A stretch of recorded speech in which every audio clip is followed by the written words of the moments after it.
No, move to adopt. Yeah. Second? All in favor? Aye. All opposed? Abstentions? Hearing none, motion passes. Thank you. Okay, so today we actually have two presentations. The first by the Department of City Planning is the environmental review related to the citywide hotel special permit. And we have Jacqueline Sunwoo, who is a city planner. And then the second, which we hope that we, finally will be able to unveil by Jim Karras, is our discussion of our community board bylaws, which we have finally gotten complete. And we want to just make the final presentation to you all. So we are going to start with Jacqueline. Thank you for being here. Well, thank you for having us. Good morning. My name is, I go by Jackie usually. I'm here with Barry and Amanda from City Planning. We're here to present to you a new zoning text amendment regarding a special permit for hotels and light manufacturing districts. Since 2010, we've seen a lot of hotel development in light manufacturing districts, and it's generated some concern amongst the communities. And as a department, we really wanted to address balanced neighborhood growth, and that's why we're taking action now. This presentation is purely informational. We did release a draft scope of work, and we are going to have a public scoping hearing on October 26th. So you guys will have a lot more opportunities to see this proposal and give us feedback. So you may remember first hearing about the special permit several years ago. It was actually part of the 10-point action plan. And back then, it actually targeted industrial business zones, but after some analysis, we actually realized there are a broader scope of issues that affect the entirety of light manufacturing districts. So this proposal here is actually looking at all M1 districts. I don't know if all of you guys have hard copies. I printed out some, so if you guys want to flip through it with me, that's fine.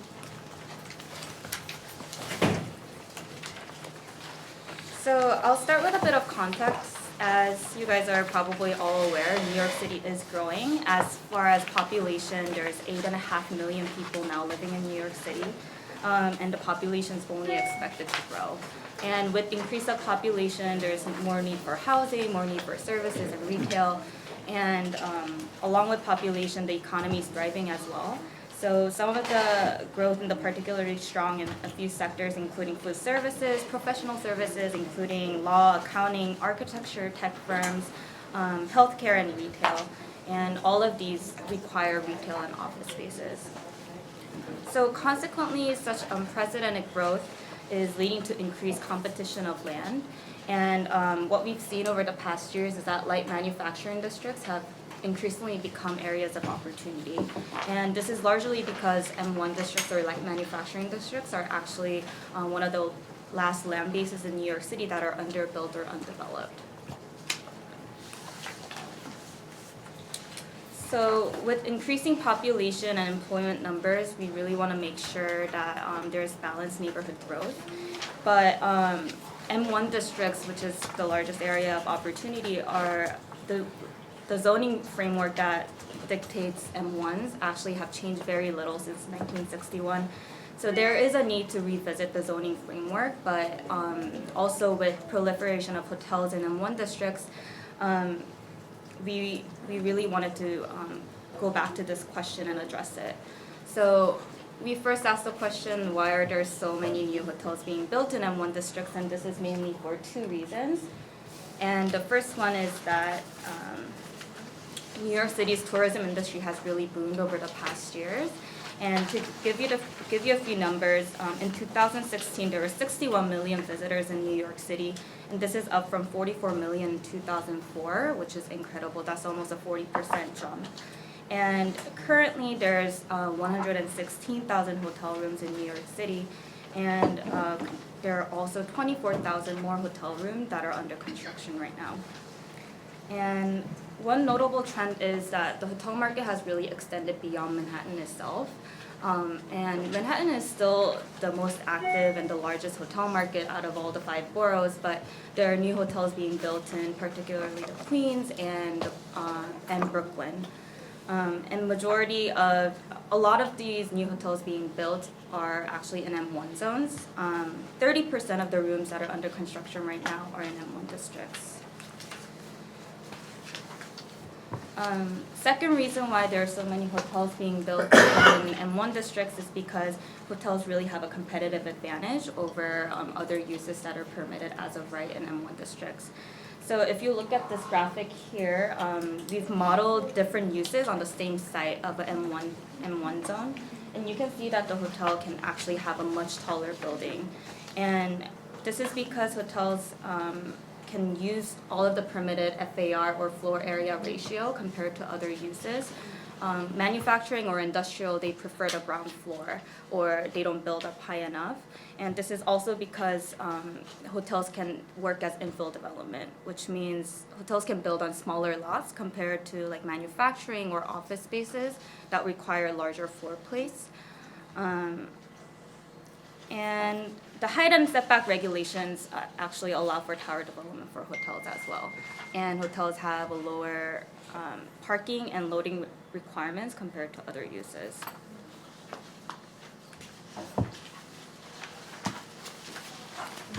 So looking particularly at Manhattan, this map shows the hotel development in Manhattan. The red ones are actually in M1 districts and the blue ones are in other districts. So you can see that it's divided, actually subdivided into existing, under construction, and pre-construction.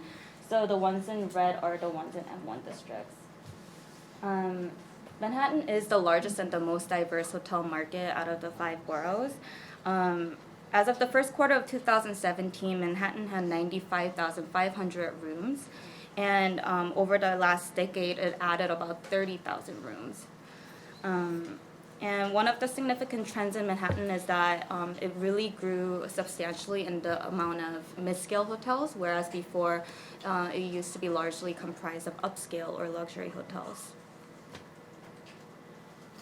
The concentration of hotel development in M1 districts is definitely less pronounced in other boroughs, and this is because Manhattan has locational alternatives, such as commercial districts or mixed-use districts, that other boroughs don't really have the flexibility to do. So some of the conflicts that are posed by hotel development in light manufacturing districts, it really depends on the neighborhood and the site, of course, but it largely depends on these two categories. So M1 districts are largely divided into active industrial areas and more of the mixed-use areas. So for active industrial areas, these industrial manufacturing businesses generate noise, truck traffic, loading, pollution, and other nuisance that can really conflict with hotels where people are sleeping or enjoying leisure. And hotels could also in turn harm the businesses because tenants can complain and it creates safety hazards. But this is more for the other boroughs who have heavier industrial uses, of course. But for the mixed-use areas that are relevant to Manhattan, hotels don't really create the same direct land use conflicts, but it can still orient the development more towards tourists rather than the needs of the residents or the neighborhood itself. And a lot of the times the design is actually out of context and doesn't really contribute to the pedestrian experience. So for all of these reasons, Department of City Planning is proposing a new zoning text amendment to establish the City Planning Commission special permit for new hotels in M1 districts. The special permit would also affect motels, tourist cabins, and botels, which are much less common, but we're including them for the consistency of zoning. A case-by-case, site-specific review process would really let everyone kind of consider the new hotel development, whether it's potentially incompatible to the neighborhood or in some cases appropriate for the development and the tourism industry too. The proposal would apply to all M1 districts, excluding mixed-use districts and airport property and areas adjacent to airports, which is more relevant to Queens, who has LaGuardia and JFK, but also areas with existing hotel special permits. So there are some districts in Manhattan, such as Tribeca, I believe, that has the hotel special permit already, and this just means that we're not going to overlay this special permit proposal on top of it. We will also not require a special permit for hotels that are temporary housing for the homeless. So this means that the rules for citing homeless facilities will be continued to be as of right as it is today. So if this proposal is enacted, every new hotel in M1 districts would have to apply for a special permit. This includes the full ULURP process, board review, borough president review, CPC review, and usually the council votes on it. And it typically takes around 2 years, and given the length and the difficulty of the process, we actually don't expect a lot of hotel special permit to be received. So this map shows the areas that will be affected. The ones in orange are the areas that will be affected by this proposal, and the ones in blue will be areas that will continue to be as of right. We actually have more detailed maps online by community districts, so if you guys want to zoom in and really see which areas are affected by it, it's available on our project page online. I'm sorry, where is it available again? Oh, it's available online. It'll be on our project So page. if you go to the city planning website, which is www.nyc.gov/city/planning, and then go to the hotel, there's a tab about hotel, and you can zoom in. Thanks. So lastly, the reasonable worst case development scenario. This is part of the environmental review document, and we worked with a consultant to make projections up to 2028. And the findings were that the current hotel development boom will not likely to continue. The supply of hotels actually largely caught up with demand, and the hotels under the pipeline right now actually exceeds the projections that we made up to 2028. And for Manhattan, south of 59th Street is one of the main submarkets for hotel development in Manhattan, and it is likely to experience some shift from being built in M1 districts to commercial and more mixed-use areas.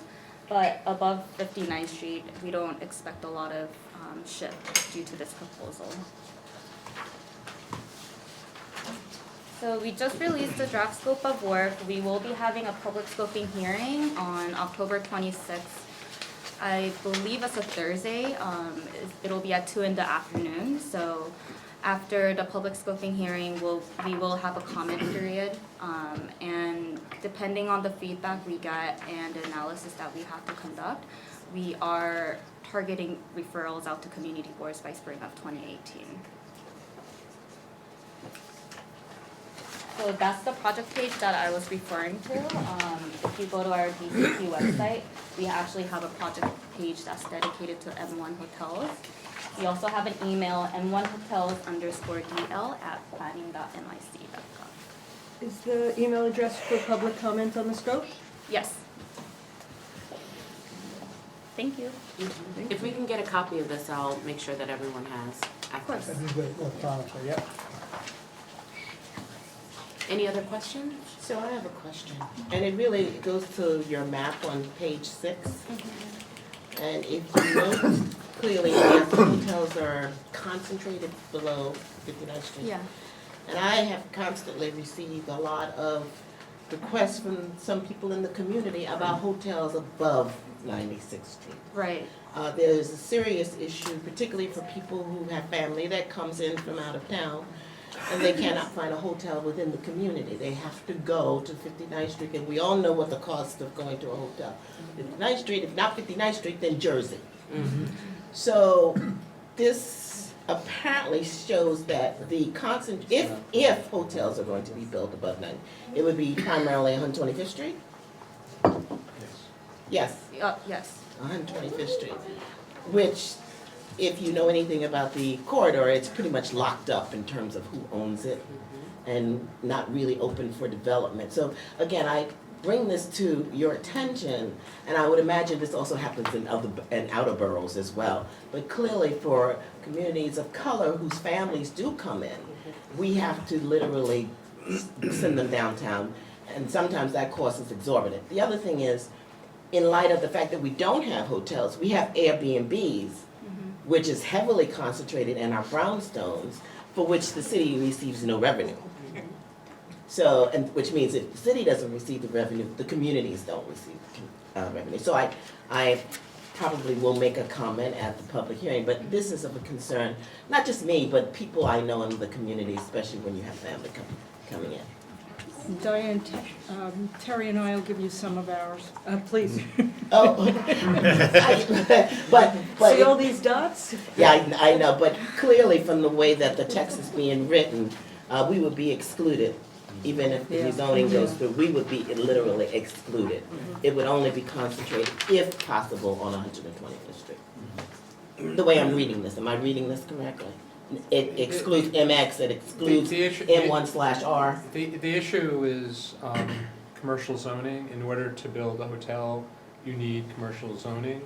And Harlem, like many neighborhoods around the city, you know, commercial zoning is somewhat limited. And as you said, 125th Street has that zoning. There's a few other places up in Washington Heights, 181st Street has commercial zoning. You know, and that's the established sort of pattern in Upper Manhattan. And, you know, this proposal is only looking at the M1 districts. You know, we can talk at some point about future mappings of commercial districts. But I don't, you know, think that you have places we really want a lot of new commercial uses. So, you know, we're trying to balance things, so. I bring this to the city planning's attention because this is an issue. This is an issue for communities of colors who have families coming into the city. They cannot stay in their community or close by to their families. They have to go downtown, and as much as you'd like to give it to me, obviously we are limited by the zoning that they're talking about. So we have to be cognizant that not that you want to take away housing from the areas, but clearly there is a need for it. And not only that, even tourism. 125th Street, we all know, is a major corridor, connects to all of the major airports. And clearly, we're not capturing any of that traveling, the people who are traveling to the city, because they go downtown.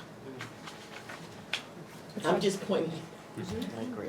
I'm being real. I agree. Yeah, thank you. I'm sure if I read the whole text, I'll get an answer, but maybe you could tell me how the amendment is dealing with the numbers on, say, one block. For instance, we have a block on 28th Street from 7th to 6th Avenue. We have 5 hotels just on that one block. So how does it deal with, you know, the availability, because there are a couple of parking lots also on that block, and people are coming to the board saying, we expect that there are not going to be just 5, but maybe another 2, which would be 7 on one block. So how does the text deal with? So that block, and I believe is an M1 district. Yes, it is. And that would be subject to special permit. And so if someone came in to apply for special permit at that location, you know, one of the things that would be looked at as part of the special permit, and obviously the community board would bring it to the attention of both the planning commission, the council, and borough president, is, you know, there's a conflict here between, there's so many. Numbers, yeah. Yeah, so many, and there's a limit to how many taxis and buses and stuff can be, you know, addressed on one block. And that would have to be looked at as to what the situation was, and if it was deemed to be inappropriate, then the planning commission and the city council would turn it down. If the applicant could convince community board and everybody else that it was workable, then presumably it would be approved. Okay. Thank you. Any other questions?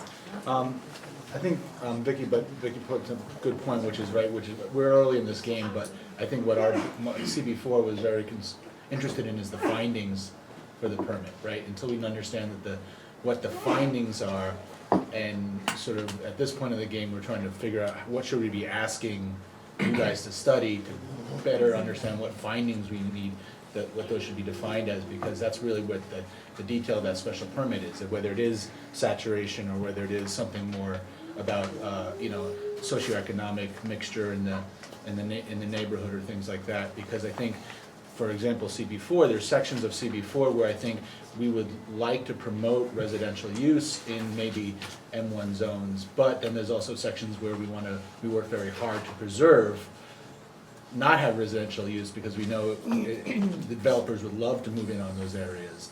And so and I know this is about hotels, but I'm just using that as an example of how one district can have two very different desires for different sections of their neighborhood. I guess my one question about the transient hotel part is, I understand if it's currently a transient hotel, you know, being used for city services or supportive services or temporary housing or something like that, but what's the longevity? So let's say that after 10 years the contract ends or something along those lines, would it be thought that that owner then has ability to, is that grandfathered in as a hotel then? Or do they have to come back and apply for the permit once it stops becoming a homeless shelter? Or Obviously, this is still sort of in formulation, and that's Sure. also in terms of findings, you know, we're still sort of trying to formulate. Existing hotels will be able to, can take homeless families now and will be able to take homeless families and then go out of the homeless family business and go into transient. Okay, Any new facility that is built exclusively for homeless families will only be able to operate as a facility under, where they have basically some contract with the city.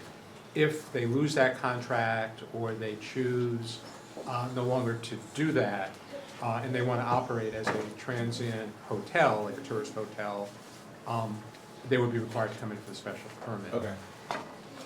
That's helpful, thank you. Any other questions? Thank you. Thank you. So moving right on along, we have next up our discussion of community board bylaws. And first of all, I would really like to thank you all and your members for contributing to this almost 2-year process. We had a number of meetings where we gathered people together to ask them to contribute to this bylaws process. Our goal was to create a document that really would provide standardized guidance to community boards as they start to revamp their bylaws. And we really hope that, you know, through this presentation that this will give you all some needed assistance as you're going through the process. I also would like to thank Jim Karras, Adele Bartlett, and Aldrin for leading this process for us. And I'm going to let Jim Karras take it away.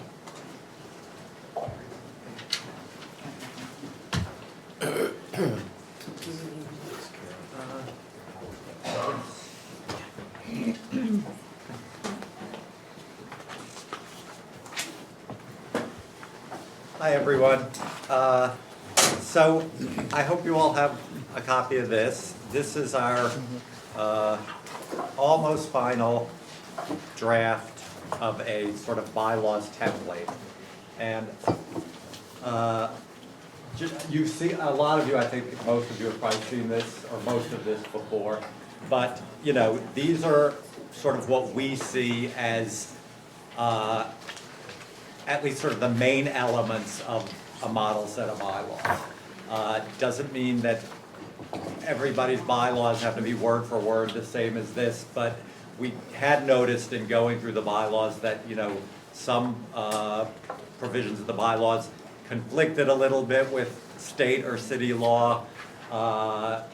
We've seen cases where there's some internal inconsistencies in bylaws. We've also, what I've tried to do in this last go-around is go through and try to address questions that I get repeatedly from people. For example, a couple of examples are on videotaping and recording at meetings by members of the public. And that's actually something that's addressed in law. You have to allow it unless it's interfering with the meeting. So I've put things like that in because we've gotten probably a fair number of questions on that in the last year or so.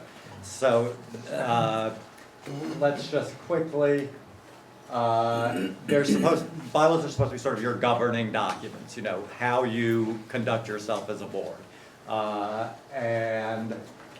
It serves as both for the public to know, to have an idea of what's going on, as well as the members.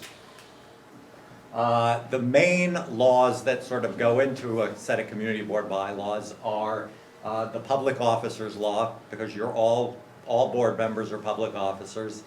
The public officers law also, that's a state law, it also contains as part of it the open meetings law. All committee meetings and board meetings are subject to the open meetings law. The city conflicts of interest law, chapter 68 of the charter. The section of the charter on community boards, which is chapter 70, and community districts, which is chapter 69. So those are sort of the main laws that go into making this. So let's, before we get to this, I'll just sort of quickly go through the sections, and you can stop me and ask questions.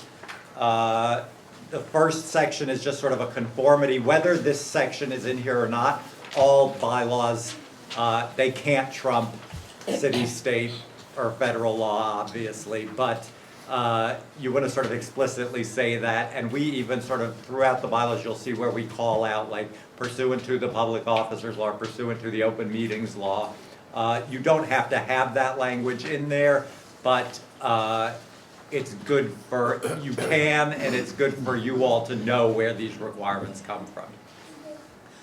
So the second section, membership, this is mostly from the charter, the membership of the board, how they're appointed. City employees can't make up more than 25% of the board, the significant interest test, attendance, which is something we'll talk more about later.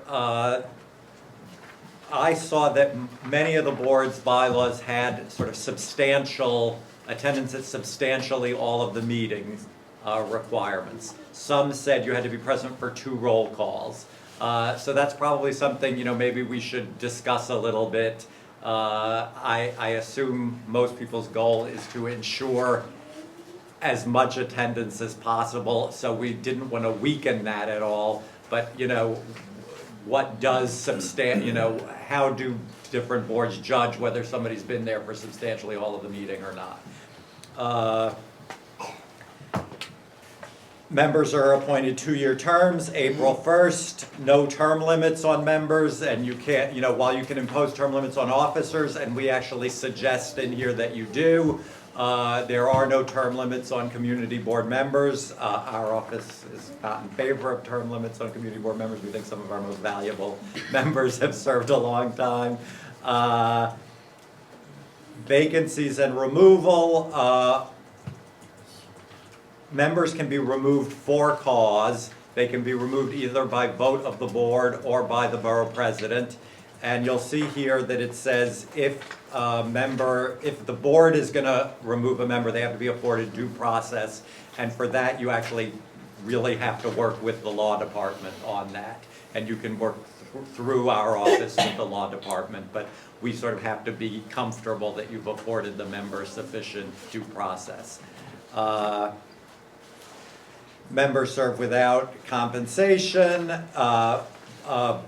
Board position becomes vacant upon the occurrence of one of a number of events in the state public officers law, one of which is the conviction of a felony or certain misdemeanors that have to do with your holding of the office.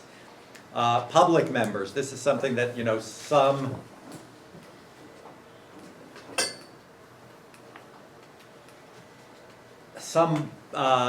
boards address, some boards don't.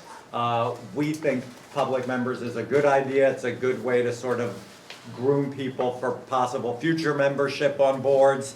Public members have to meet the same qualifications as a member. So you can't have a public member that doesn't live or work or have a significant interest in the district. They're full members, and this has come up a couple times, they're full members of their committees. They can do whatever a committee member can do.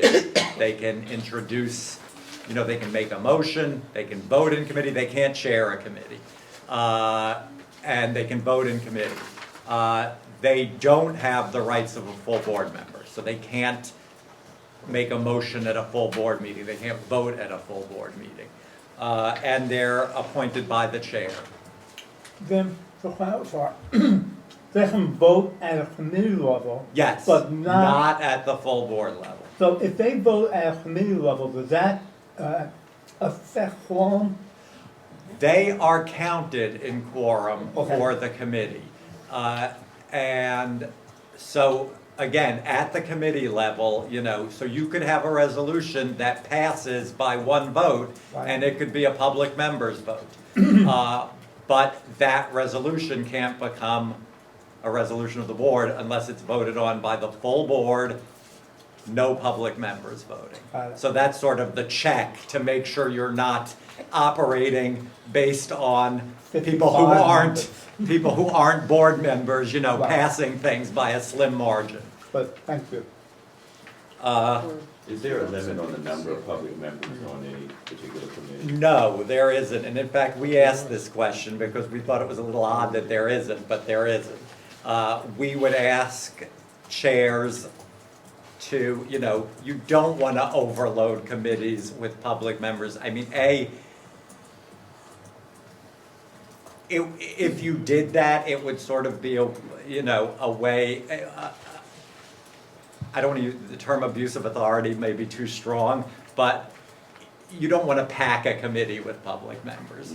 You want to do it because of people's experience, people, you have a really good public member who wasn't selected to be on the board and you think they'll add a lot to, to the committee. You want to do it for that reason, not because you're trying to, change the vote on a committee. But you could put that in your bylaws if Yeah. you wanted to, right? We have it in ours where it can't be more than, I think, a third or 50% something. of the number of. Community Board 8 has it in our bylaws where you limit it to 2 per committee. Okay, well, that's actually, this is a good, the what we question- were gonna ask you at the end, so I may as well say it now. If there are things like, the last step, there'll be sort of two last steps here. One is we're gonna talk to the person who teaches parliamentary procedure, because I know that's been an issue as well at some boards.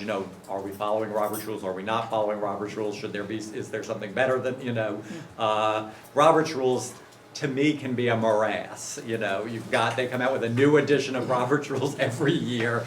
The person who sort of reads it and digests it quickest, is sometimes seem to have an advantage over everyone else because he or she can cite, the latest edition on page 642 of Robert's rules.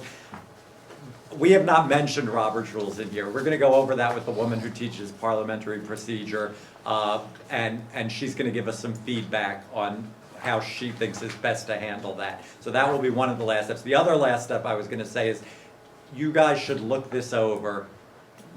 And if there's things like that, not, we can't take edits from, 12 community boards, we don't have the bandwidth, but if there's something like that, let's compile a list of those things. I can go over it with the law, the law department experts on community boards and see, where we think we should come out. That's a perfect example, though. It may make sense to do something like that. You have another comment? Just a question on public members. And CB2 does limit it to be less than 50% of the number of full board members on the same committee. And one of the key reasons is, and this is a question, public members, we're subject to COIB, we're subject to conflict of interest law as public officers, but public members, I believe, are not. I believe that's right. I mean, That's for me, that another is thing. a fundamental problem. And I love my public members, but they're, we're subject to something that they're not, so they can vote. At the committee level, they can vote, even though they have a vested interest, yeah. But they, Yes, please. they still disclose. They, no? They're not subject, there's no penalty. We, thank you. There's penalties for all board members, they're not subject to the conflict of interest law, I believe, that's my question. I will double check that. I believe that's right, because I don't think they're public officers. Right. And you guys aren't employees, what subjects you to the conflicts of interest law is the fact that you're public officers. If they're not public officers, that would be correct.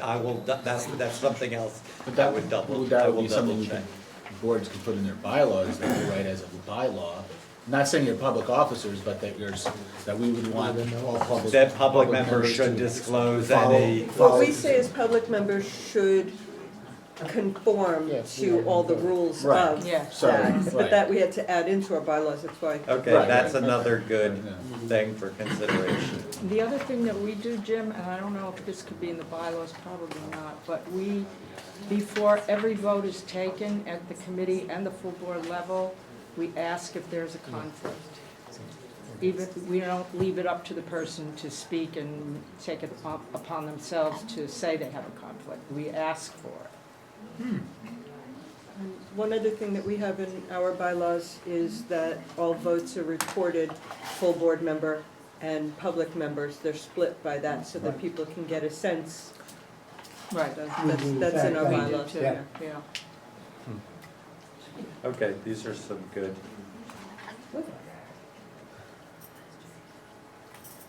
Vicky, at what point do you ask people to?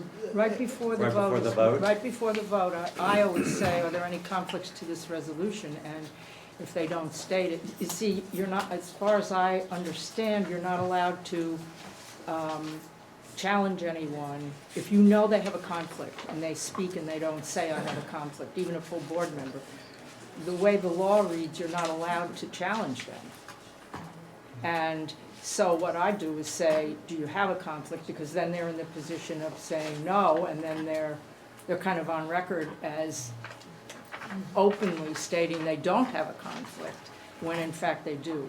It's a way of really pulling out those that may not even think they have one, but they do, and they should say they think they have a conflict or they're gonna vote in a particular way because of it. I know some boards also would say how many yays, how many nays, how many abstentions, and then they also say how many present. But not entitled to vote. or Yeah, some well, we say- do our votes by roll call, Every vote? every vote. That's another, the Takes public 30 o- seconds while he's really good at it. The public officers law actually, does require votes to be Yes. part of the minutes. Yes, So that is really the best way to do we it. found it really works. Shows of hands No. if meetings get chaotic, Somebody goes out to the restroom, you don't So get their this vote. actually provides, that's a good point, and this actually provides that all votes be by either ballot, which is Right. extreme, except in the case of elections, or Right. roll call vote. Right, So the way we tie it into our attendance to voting is that if you come at a certain time after that, or if you leave before a certain time, that means if you're not at the meeting for a certain length of time, you're not entitled to vote. So you have to be there through 2 roll call. How many boards do 2 roll call votes for attendance? Okay, that's what we have in First here. and last. Be the yes, first and last. That's what we have Make in it a here Right. for present. So what we do is we don't have a roll call at the beginning, we have a sign-in sheet. Right. And when a quorum's established, it's established. Right. And then we vote at the end. So the end vote, and it's a roll call vote, voice vote. And that's our voting sheet, that's our attendance sheet also. So we don't necessarily do 2 attendance rolls, it would be redundant at the end. If somebody just comes Right. in at the end, are they present for the meeting? Well, they wouldn't have signed in, so we signed in with time, and that sheet is taken at the call of order. So they would sign in, but they would sign in late. So they would be appearing late for the meeting, but signed in and voted at the end. So they'd But be it's present. Right. I guess They're entitled to that's, vote. right, that's the question, do you want people considered present if they habitually come in So our, for the Especially if they come last in late vote, and then you know? Or just for that. so our vote. bylaws were very unclear, and I'm not sure if this version makes it any clearer, but. This uses, but I wanted this up for discussion because I wanted to see what the boards did, what their practice was. Right. This uses the 2 roll call. We actually had originally had a, where if you were there for the one roll call, you could be present but late or present but leaving early. But then when we saw some of the board's bylaws, I think maybe even a significant number of board's bylaws had either two roll call or a requirement for substantially the whole meeting, which I guess would be, over half of the meeting. We didn't want to weaken attendance rules. Right. So we've used the two roll call. That's something else, you could give us feedback on. We'd be happy to look at it and further consider the issue. It Diane? has to make sense to you, and how you conduct your Yeah, business and operation. part of the So that problem we is- really want this feedback, because we don't want to create something that no one follows or it doesn't make sense. So we'd like to get those issues up front, air them out, and then discuss them among the 12 boards so that, it makes sense to everyone. Because a practice you may have, another board may not have thought of, and it may be the absolutely best way to go about increasing the attendance and ensuring attendance, which is the goal that we all are seeking to achieve. So Jim, I've been watching, obviously, the state council meetings. I actually like the way that they do it, where it is a roll call, but it appears that they vote on all of the reports at one time, but then they note if they disagree, or is that something that we can do as well? I think that might, It that might would be be crazy, but a I'm just- radical change Yeah. from the way you do things. Right. And I think,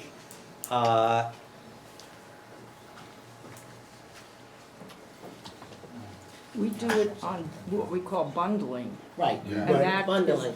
but that would not be the entire agenda. That Right. would just be those issues that are Within the relative, committee. yeah. Right, I do that as well. Yeah, I do my that as well. sense is that, you guys are the closest level to the community. Mhm.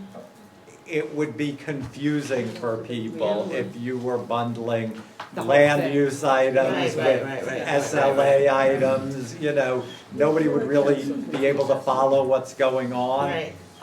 Now, I think some boards will go through a number of SLA items, Right. and then, Right, then we do a if there's bundle. one that's controversial, Right, yeah. they'll lay that aside Right. and then bundle the, I think that's Right. fine, Right. We you know. bundle Yeah, where- 'cause where- that's what we yeah. do. That's what we do. I just noticed that they seem to bundle everything, and then they go, but I am all but Yeah. no on, Jim, I'm sorry, we have to, Claude and I have to leave. Can I just interrupt the conversation Yes, for a minute? yes. personal privilege. He knows the parliamentary stuff, I Actually, don't. we'll let Claude do that. It may be confusing to people to see that we have two sides. We just had our election, and I was elected chair again for my third term, but I have to step down. I have a medical issue I have to take care of, and I'm turning everything over to Claude Winfield, who is our first vice chair. Claude will serve in that capacity through the end of the year, calendar year. We have also today with us, we have Molly Hollister, who's our second vice chair, who's checking out Borough Board, and you may see her sometime in the future on a regular basis, we'll see. Anyway, I wanted to just have the opportunity to thank everybody for the 2 years that I've had here on the Borough Board. It's been a really wonderful experience to get the feedback from all the other chairs. And I want to thank the Borough President's Office for their support that they've given me personally for the last 2 years. We all have our issues that come up, most of which the board doesn't even know happen. And we come down here and we talk to Jim, or we talk to, and just anybody down here who has been really, really helpful to us. So, anyway, one of the things, actually, this is my favorite thing. So, I brought it up last month as one of the things that I wanted to see as soon as possible, and here it is. So, there goes the law department beating me to the punch, and it actually has in here the procedure that we're following. Exactly what we're following. And our own bylaws were a little bit iffy, because we had an automatic succession by the first vice chair, and then it also had a special election. This will clear it up so that there's a temporary, first vice chair steps in until there is a special election, exactly what we're doing. So we're going to look forward to seeing what this does. Now, I am going to still stay on the board for a period of time, and we'll see how active I can be. Rick And is that's it. long-winded, I'm not. The continued disruption of the personal privilege. unfortunately, we have to leave because we're going to look for a space for our office. At the present time, we're in the basement of the police academy, and we would like to get out of there as soon as possible. So you will see our second vice chair, because she's going to sit in for us now. And thank you very much for the opportunity, and we thank Rick for all the work. Around Taking my name tag. We have loved working with Rick.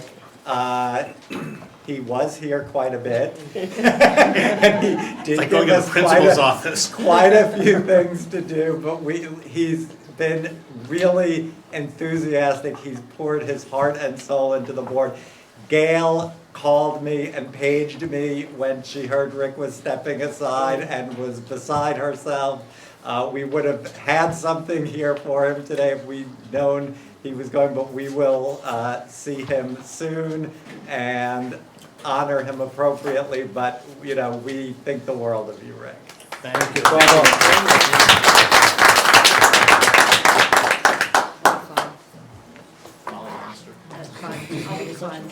Yep. Good luck. So on page 7, you'll see. I'm sorry, one more thing on attendance. I mean, wasn't gonna start on that.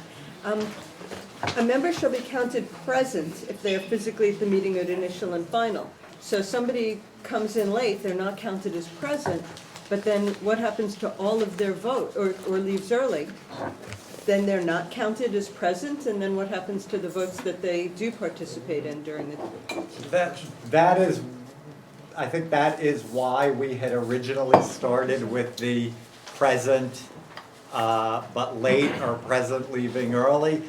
So we want to hear from, you know, what do you guys do when you have a true roll call Present late. requirement? Present leave early, yeah. That's where present late, Okay, present leave early comes from. What, does your bylaws have a requirement that they be there for both roll calls? We have other notations, arrive late, which is an AL, if we note that they have come in late after we've done roll call.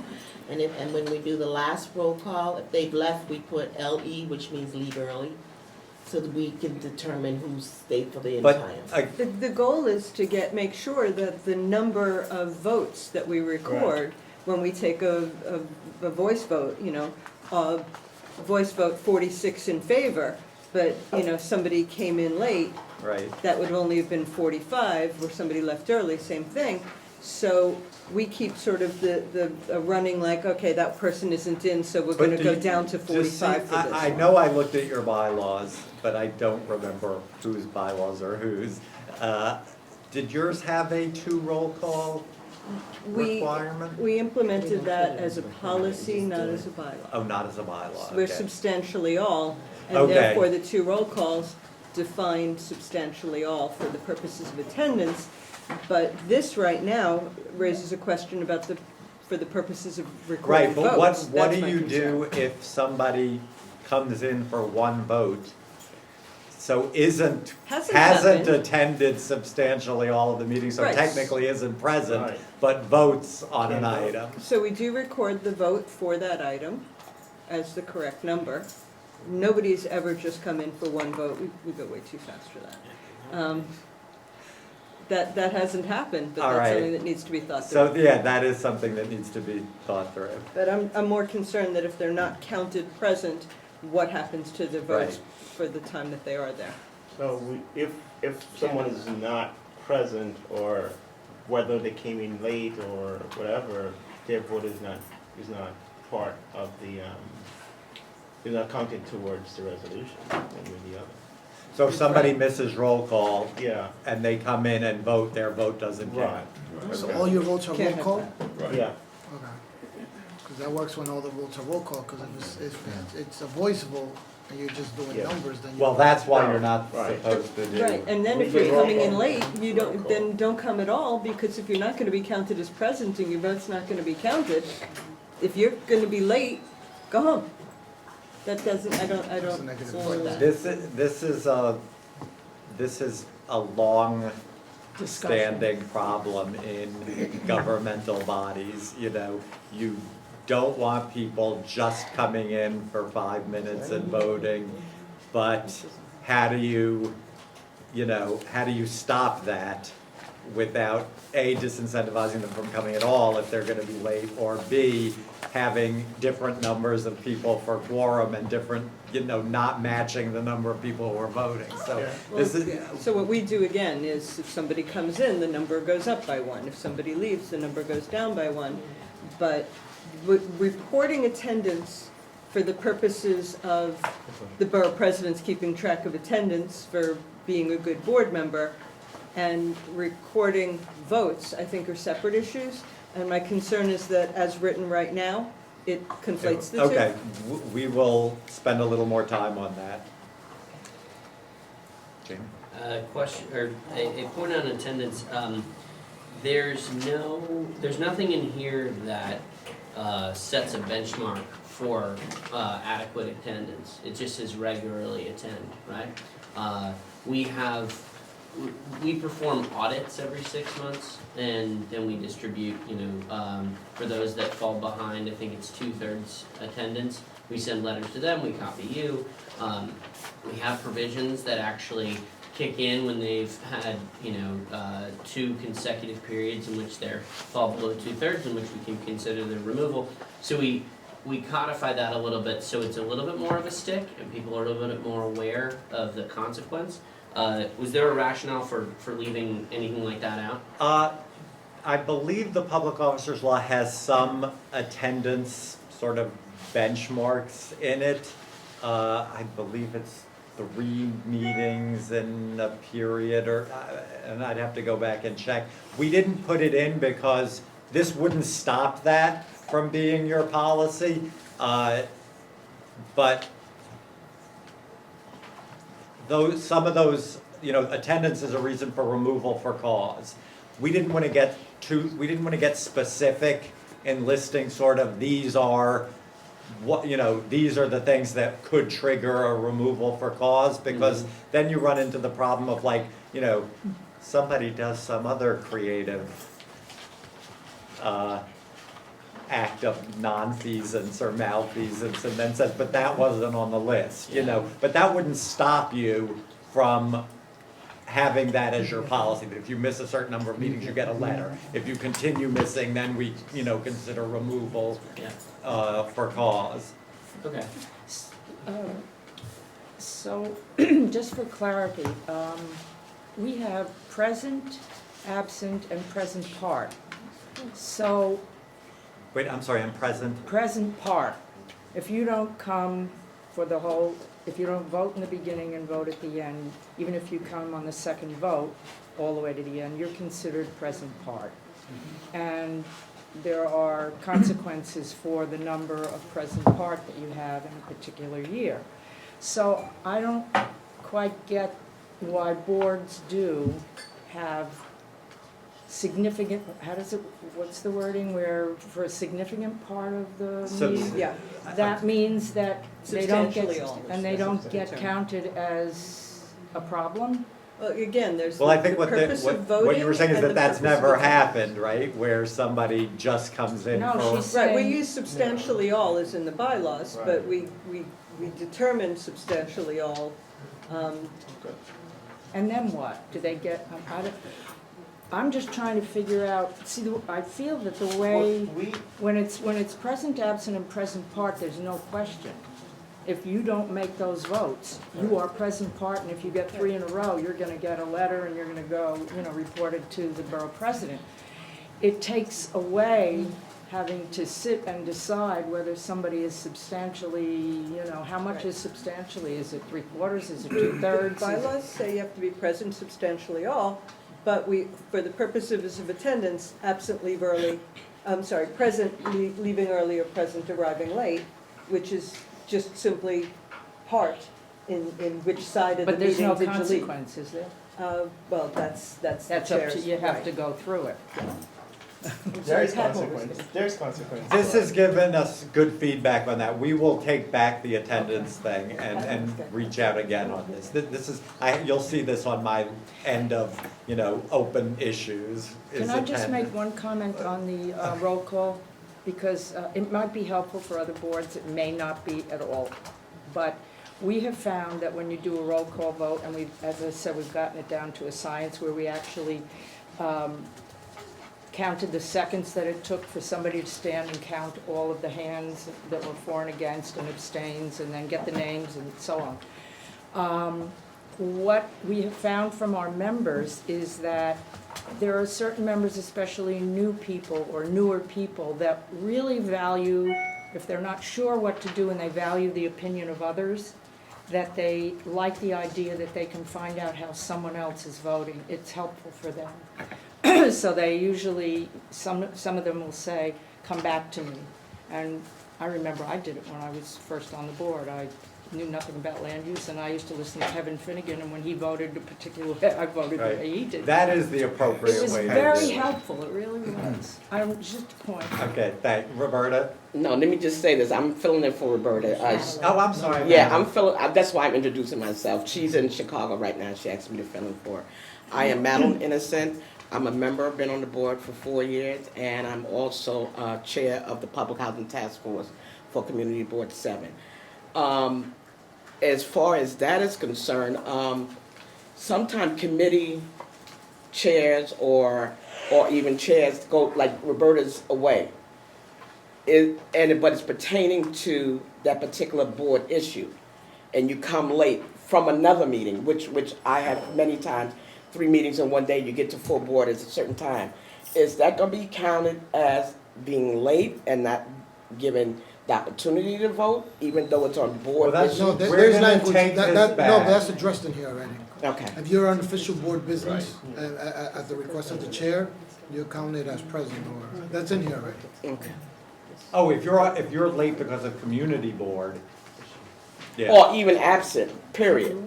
Yeah. Because you're representing the board elsewhere. No, Yeah. the reason why I bring that up, I was on the Parks Committee, and I was also chair, and I was also a member of another committee. I was told that I had missed so many meetings.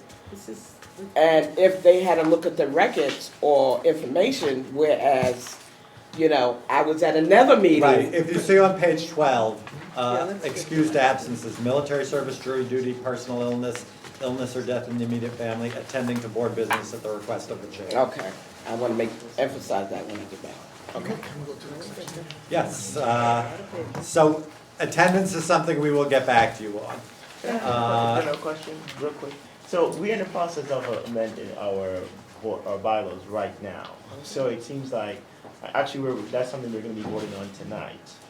So now that that's coming out, it seems like it might be worth us taking a look, kind of going through some of the stuff that does provide it and see how well it Are you doing a whole overhaul or just? Well, no, I mean, we had a committee, a subcommittee, they reviewed the entire bylaws. There are certain aspects that were fine, there are certain aspects that were somewhat, nebulous. Right. Not very specific about, so we were trying to put in those. So I think it might just be best if we kind of review what some of the changes, although everyone has to vote on it nonetheless for it to go into effect, and see how they align with what some of the newer ones have come out with. I mean, I think that would be our recommendation, but, All right. if people have put work into it, you could, So can this be sent electronically for us? Yes, in fact, we're gonna send it electronically. In a review, a format that we can edit?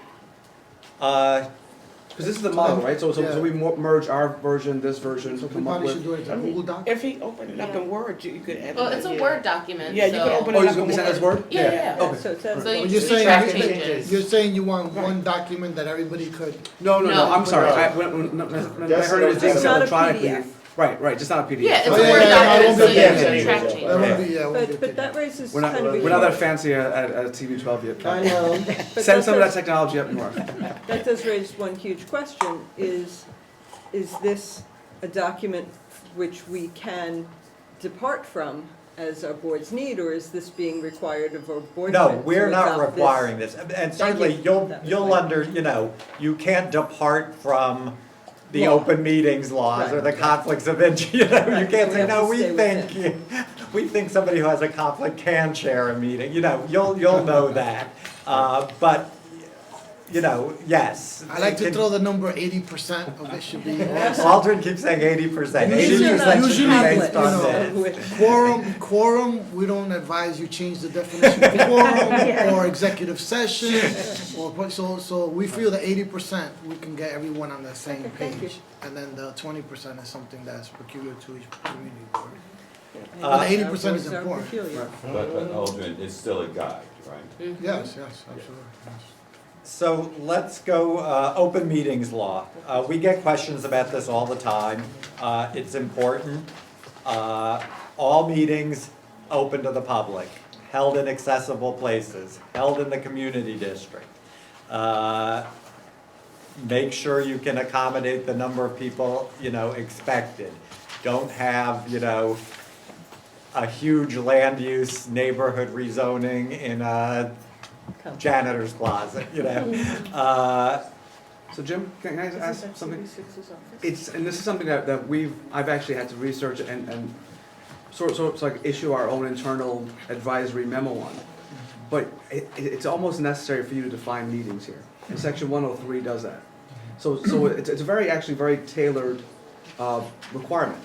So it's any official business called where there's gonna be A quorum of a right, public body. Right, so that way, you know, email business is not allowed, but if you have an email chain for an administrative issue that's not official business, it's fine. We have members who take open meeting law and sort of have the wrong idea of it. And we don't find out, I mean, it's one of these things where I'll ask someone a question over email, and they'll shoot back, well, what about open meetings? I'm like, well, it doesn't apply here. We're not a quorum of a committee or a meeting. So we've taken a task of like clearly defining it. I think each bylaw has to define, before we talk about meetings, what is a meeting? And you just track the language of 103. Well, and to simplify, a board meeting is a public meeting. A committee meeting is a public meeting. If you're getting a quorum of the full board or any committee together to do anything that has to do with the full board's work or the committee's work, you can generally assume that that is a public meeting. If you're having, you know, 3 members of a 10-member committee discussing an issue with staff, even if it's a committee issue, that's not a public meeting. You know, that's 3 members of a committee getting together to work on something. You know, people are allowed to do work outside the context of a public meeting, but you just can't get a We should have some voting. language, you said, right? We should have It's some- been, let me tell you, we have some our licensing meeting. And there's a lot of paper, we all know, there's lots of paperwork. And we're trying to figure out the synergy between our board office and the committee. And the easiest way to do it is by an email.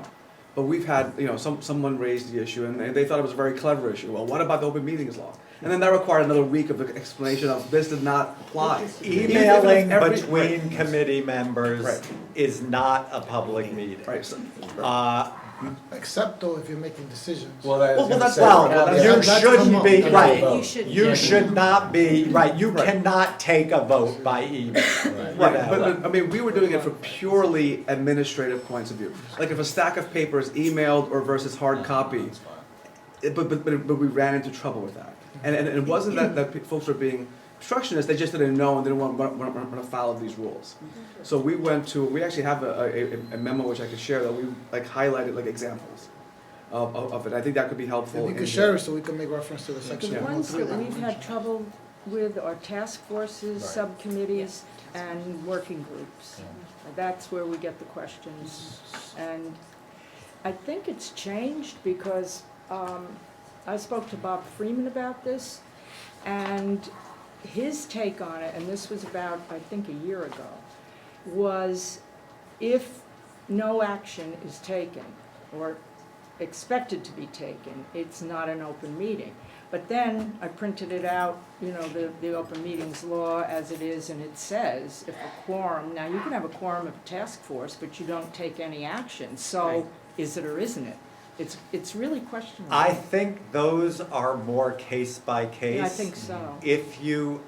They'll look at how what is sort of the governing document of that task force. Like, for example, To identify or to look into. and also or if, to let's say a study. state or a city Right. law creates a task force. That's different. So it's statutorily created. That may make the analysis more towards it's a public It's a body. public, yeah. If it's purely advisory, they have no ability to take any action. All they're doing is working on something or issuing a report on something. That may move the analysis closer to it's not subject to it. So it really is a case-by-case analysis on that. So it is gray. It is. But Go ahead. We've had this situation recently. Can we go to section D?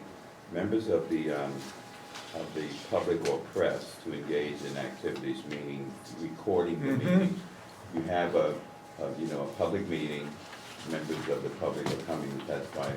You have the media there, they're recording it, and the public person who's testifying says, I do not want my testimony to be public. Can we then shut that No. down for that, or it's are a they- public meeting. So they're acquiescing once they come in? they Yes, pretty much unless there was, in which case, you would reach out to me and I would reach out to the law department. Unless you're discussing something where there might be danger to, somebody was threatened if they testify against an establishment or something like that, then you would reach out to me and we'd see, with the law department, what if anything we could do. But you can't come to a public meeting to give public testimony and say, I don't want to be public about it in general, that's. Or record. Right. Okay. Jim? Anthony? Yeah, two questions. One that Vicky brought up. Do we define anywhere the difference between, or the roles of a subcommittee versus a task force versus a working group? We always have a lot of confusion on what those are and how they should operate. I'm not sure our bylaws are clear on it. We didn't get into the committees here I think I because have some wording on it if you want it. they I'll send it differ to- so much from board to Yeah. board, and we thought that was one area where we really can't tell a board, this should be your structure, or that should be your structure, so we don't get into that. I mean, standing I'm not committees, looking for suggestions, I'm sorry to interrupt. More definitions.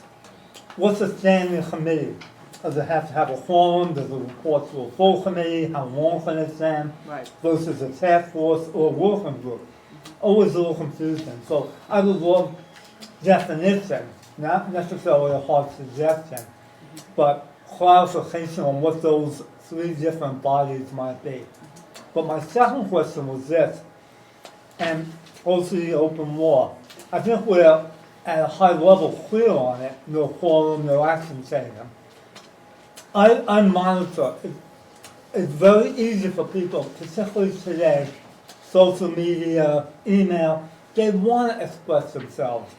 And I have to shut them down for anything that relates to committee business or resolution. But on some meetings where they are not committee meetings, no quorum, no action, we've had one very controversial topic lately. And I've had requests from a couple of members, not a lot, to force more open meetings, when in fact the meetings are really informational. For example, the staff and maybe the chair meeting with city planning, background. But some people who are very controversial want everything opened up. And I don't know if anyone has dealt with that type of situation. So what we do, because there's no way for us to do business really with the amount of development in our district. I'm sure many of us have the similar problem, but particularly CB4, we just have Hudson Yards, Brookfield, the whole thing, Penn Station, Port Authority. There's no way for to do business simply on a committee level, Yeah. right? So what we do have we have small meetings. And there is sort of an informal policy of, the small meeting can, if it's a land use meeting, it would involve the chairs of the land use. The chair of the board would obviously be invited if he or she could attend, that's great. And then the co-chairs of the committee need to invite one or two other members of the committee So it's not simply Not a a quorum. meeting with, it's not a quorum, but it's not a meeting with just the co-chair of a committee who then gets to say, oh, we met and this is what we decided at the committee, and the rest of the committee sort of feels out of place. There's someone else in the room, there's also a staff member. But then what happens is, beside it being reported, it has to be reported at the committee level that those briefings are happening, Okay. even if it's not coming to the agenda. It doesn't have to be something that's like on the agenda next month. It's saying, oh, we've met with Related about the culture shed. And so, and then our chair makes does a monthly report at the full board saying, these are our past month's small meetings. Do you And announce so- them in advance, No, we do not. after the They're fact not is public fine? meetings, and they're not quorum, and they're not, Perfect. nothing's decided, and That helps. actually, our co-chairs of our land use committee, every meeting, every briefing starts with the same, sort of similar thing, which is, this is a briefing, informational only, no Right. decisions are made at this committee, at this briefing, and that's how they do it. Thank you. Can I just- Some of these things Not- are policy versus bylaws. Right. Right. And I mean, that sounds like a very reasonable way of handling it, and we have to, you I'm know, sorry. move on, Okay. Yeah, fine. but I think the main thing to remember is, yes, the open meetings law is not a tool to prevent people from working. If the chair of a committee and a member and a staff member want to meet with the relevant commissioner, that is not subject to open meetings law. You could not get your work done if you had to wait, give notice, have a public meeting, Right. you know, every time you wanted to speak to to a relevant person. That's not what the public meeting law was intended to do. Can I just follow up on Anthony's point, though, about, I know it's not, I don't think it's against any law for committee members to be on an email chain discussing No. an item, and it's, unless they somehow get to a conversation where they're voting for it. What- But I will just say, and I'm not Dolores Rubin, I'm Jesse Bodie, the district manager, and who deals with FOIL requests, okay? So just understand that when you get a FOIL request and they say, I want all of the emails about this subject, and you or your board members have to then go through all of those emails, and you've decided to have an extensive conversation about an item on an email, that's a lot of work. And there's also a lot of things that maybe were opinions or thoughts that were, that they can be redacted or whatever, but it's also just a lot of stuff that's going out. So I do agree with Anthony. While it's not against any type of particular rule or law, I do think promoting not having committee discussion via email, whether it be a quorum or not a quorum, is a good idea, because it should be happening in the public section. It should be transparent, and that those committee members should be having that conversation openly. I look at it where even if it's an opinion or reporting some facts, people are now influencing their fellow members without a public forum. But intra-agency can't be foiled. Okay. We mean like Executive board member, session, board member.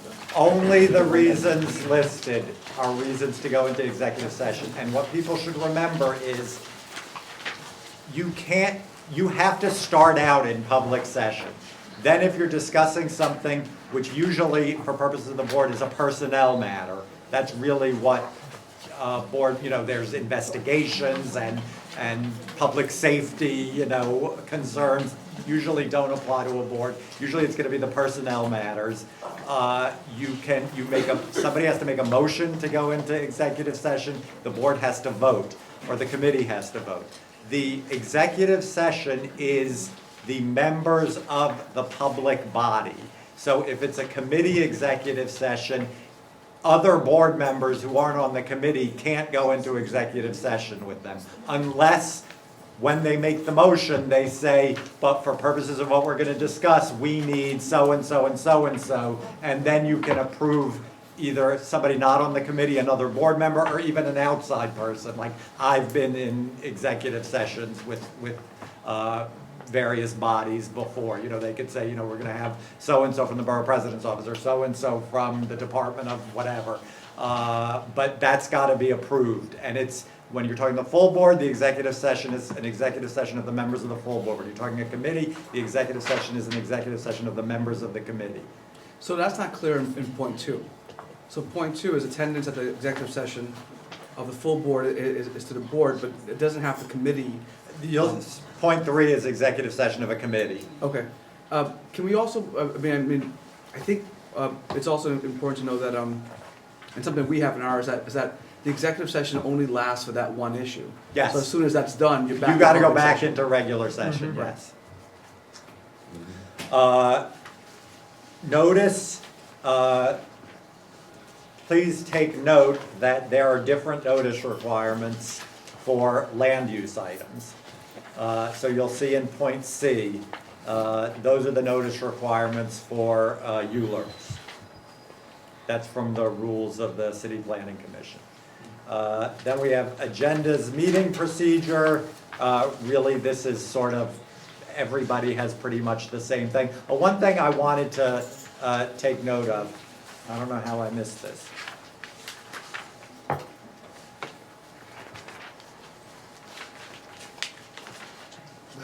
What happened to decorum? Is this Page not- 7. Page 7? Decorum at meetings. We thought this should be in here. Two things. One is just from our, and I think Gail would agree with this, our own observations that board meetings seem to run smoother when you can identify who the board members are. They're sitting separate from the public, you know, but we also recognize you don't have your choice of space all the time. So you can't always get a space where there's a stage or a dais or something like that. So what we would ask people to do is put this in the bylaws, that the members have to sit together, that they have to be some, even if it's separated, you know, if you're in an auditorium with no stage, or, you know, that leave a row empty or 2 rows empty between the members and the public. And when you call the meeting to order, the members have to sit in those seats separate from the public, because we've been to meetings where the members are scattered throughout the audience. Nobody knows who's a member and who's a member of the public. So members are standing up and talking, and members of the public feel free to do the same thing, and they're standing up and talking, and the meeting descends into chaos. You know, especially if there's a controversial item, it really makes a difference, sort of how the tone is of the Do meeting. people have the kind of space where you can separate? You do. We do. But we also have members who don't even sit, even though they Don't know, sit. they don't sit. They just- Well, that's why It's in the bylaws now. we have it in the bylaws, you know, where it says call to order, we say members must take their seats. Right. And it's up to the chair to enforce that. Right. If you have a screen, you might put there just the names, you don't have to say who's there or not, but the names of everybody who is on the board, if you have a screen. I just think it's a habit. They come in late, they'll stay to the back. They gotta get over it. I know, yeah. I'll tell them, I'll stand up and tell them, because otherwise, I get complaints all the time. I don't know who's on the board. Yeah, yeah. But it also gives the members of the public the license to Yeah. hop up and down Yeah. and disrupt. Because they see board members jumping up and down Yep. everywhere. and- Yeah. So can I say, I have a bunch of write-ups, so I'll send it to you. I don't want to take over the time. I like the idea of sitting together. It's always been hard to enforce. It's gonna be a lot easier now when I go back and say, Gail Brewer wants you to sit next to each other, right? It's also, That's if always you put very it in the convincing. bylaws, you know, it becomes Forget the bylaws, part of- when it's coming from the borough president, would your office consider, and this is something that we're dealing with now in our board, and it's something I did not want to deal with, but I'm gonna have to. Members who are warring with, members who are not getting along, right? And point 2 talks about members dealing with one another. To the point where I'm thinking about having everyone sign a code of conduct, sort of like, this is how I'm gonna behave with each other and at a board. They won't like that, Sean. They won't like it. They won't like it, but I also don't like how they're behaving with each other. Would that code of conduct be beyond the language that we have articulated here in the decorum? You know, it's sort of like an acknowledgement. I mean, I know once you're on the board and you have the bylaws, there's like that express acknowledgement that you've read the bylaws and you understood it. It's sort of like a separate and apart. Should there be a reason, and hopefully we don't ever get to it, where there has to be a cause justification for removal, you at least pull out, look, you signed this quorum, you had notice, double notice. You have a bylaws and you have the signed document, and I think you've gone beyond, code of decorum. It's just a thought. I'm not sure, we send a letter, I mean, your office sends a letter appointing members. I would imagine having them sign on one sheet. If it's okay with you, if I have a situation, when I call them up, it kind of puts a little fire to say, cool out, or you're not gonna get reappointed. Right. So I don't mind, you give me a list. Okay. Then there'll be a list coming. I'll take them out for a cup of coffee and Just to, but we I'd be had, glad to do it. I can do it in a nice way, and I think, I know in some cases it got people to show up. okay. I'm totally in the way here. No, No, that's no, right. no, You're no, good. You're no, good. no, we're not really doing Page anything. 10. We have, just very quickly, we have an exception in our bylaws of expectations of members. And we'd actually, you know. What do you do, Jesse? We have a section in our bylaws, I had to remind myself, what do we call it, but it's expectation of members. And it's, you know, it's, They don't read it. well, maybe other And I boards don't read call our them up. bylaws, but we That's try. Sure, and it's just a set of things that, Yeah. so you're doing your due diligence, you're supposed to review the you're supposed to come with knowledge to the committee, you're supposed to let people speak, you have to follow the Robert Rules of Order, that kind of stuff. Yeah, it's all. Okay, we're gonna have to wrap this up. There's one other thing I want to talk about, is election. What we've suggested is that there be an elections committee, which is really a committee that administers the elections. It is not appointed every other year when you elect officers. The top 3 vote getters, it has to be an odd number. I think a couple boards have an even numbered election committee, which could raise problems. And they should not, our thought on best practices is they should not be picking slates of candidates. Well, they do. We just had our election, they do. Yeah, but elections committees are to administer the election. We have no language for a nominating committee, which is different, and we discourage that. All community board members, when appointed, they're equally qualified, or they're qualified. A nominating committee shouldn't be taking resumes and disqualifying candidates and creating a slate. That's not their role. So we have in the bylaws an election committee strictly to administer the election. They're giving out the ballots, making sure they're signed when they're back, tallying up the results observed by the borough president's office, and any council members who want to observe. But it should not be. No, really, it should be the election committee tallying and counting the ballots. That's what they should do. Candidates night, so allow the candidates to come and speak. And making sure whatever happens, that it's equal treatment. Sure. That in other words, if they request bios, they request bios from all of the candidates, not from their favorite, and we think that's the best practice for how an election, what an election committee should be and how they should operate. Is a candidate allowed to make a slate? The candidates can package themselves however they want, but that doesn't mean the board members have to vote, the board members don't have to vote for a slate. So what about, so this election committee also has to vet the eligible members. And we have it where it's an attendance issue, years on the board, right? So they have to at least do that part. Do you have requirements that you have to have served a number? You have to be on the board at least 1 year and have 2/3 regular attendance. So there's, out of 50 members, we've already cut out, 10 because they're new members, and then we'll lose another 15 or 10 for attendance, and then those are the eligible members. And then any one of those individuals can go. Okay. Right. Okay. So I think that has to be. if you have stated, Right. but it has to be really objective. Right, once that part's done, then it's open to anyone, whoever, and every seat's open, no matter if there's an incumbency or not, every seat's open, and all those members are treated equally, but there has to be at least that little administrative part Well, before that. some boards don't have, So brand new member could run for chair qualifications. after a month? What, are they gonna be elected? Are they gonna get it? I mean, yeah. Right. They're all, Everyone once they're has a- appointed, yeah. we make no distinctions. Between. And also in terms of new members, there may be members who served before, Sure. who left for a year or two, came back, and they may be new technically, but they've been a board member previously. Just one question on letter E. And by the way, we changed our bylaws to call it an elections coordinations committee, just to make it more clear. You're not picking anybody Right. before we get to pick anybody.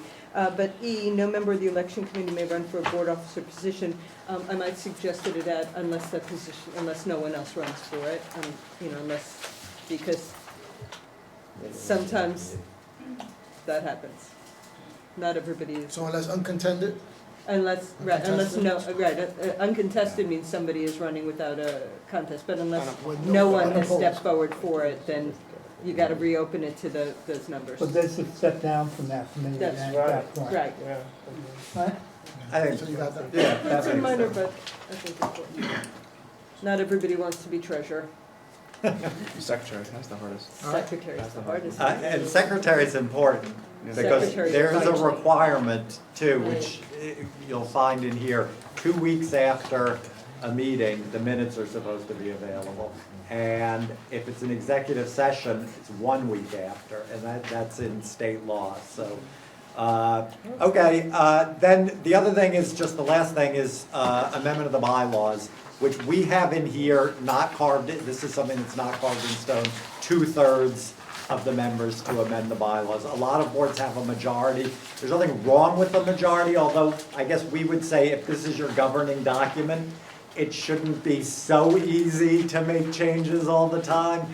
So that's, I think, what we would advise, but again, that's something that's up to the board. Our bylaws have like certain provisions that have a 2/3, but the city charter only requires majority. Unless right, if you can't require more than a majority vote for anything that has any sort of external effect. For the approval of a resolution, for the approval of a EULR, but a purely internal thing, like changing our bylaws, that has no sort of effect on something you're required to produce, you can do 2/3 if you want. Can, or are we required? No, you can, you're not required to. So if we want to adapt changes based on this, we could do a simple majority? Yes. So we could adapt this thing about the 2/3? Yes. Okay. So we could also put a unanimous vote in there? It will not, I'm just trying to figure out, because we actually have in our bylaws a certain provision that requires an unanimous vote. For changing the bylaws? No, a provision, I can talk to you about it. Oh, okay. But there is, I looked through the whole thing, and then there's, now that explanation makes sense as to why it's in there. Let's talk but- about that offline, Okay. I'd be curious to know what. Well, whatever the answer is, we need to make sure we share it. Right. Yeah, in general, it sort of seems like a recipe for, I don't, let's get to it's in that there, later. Okay. So what are the next steps on this? So we've made So, some suggestions and thoughts. Your suggestions have been great. If there's anything else, again, along the lines of what you're telling me now, not edits, let's say, can people get them to me in what, the next month, 3 weeks, Sooner than that. Polly, can we have a 2-week turnaround time? That would be great. Then we are gonna talk to the parliamentarian who's going to be doing parliamentary training, and then hopefully we can, certainly before the end of the year, send out a final template to everybody. Thank you. This was Thank you, great. everyone. Thank you. Thank you. Good job. Thank you. Next, we'll turn to the Borough President's report out, and I know Lucille and Athena are here as well, who might have some things to add. Thank you, everybody. Just so you know, I was going to a Rosie Mendez event last Saturday, and I was on the 96th Street Transverse in a taxi, and the Department of Transportation, senior DOT inspector was going the wrong way on the transverse. He was going west, where it says, "Do not enter, one way." And he was already 4 car lengths in when the cab hit him. So I'm fine, but can you drive straight? Anyway, I was pissed off. So there are a lot of thank you. I want to thank Jim Karras, because probably, to be honest with you, you can't get a better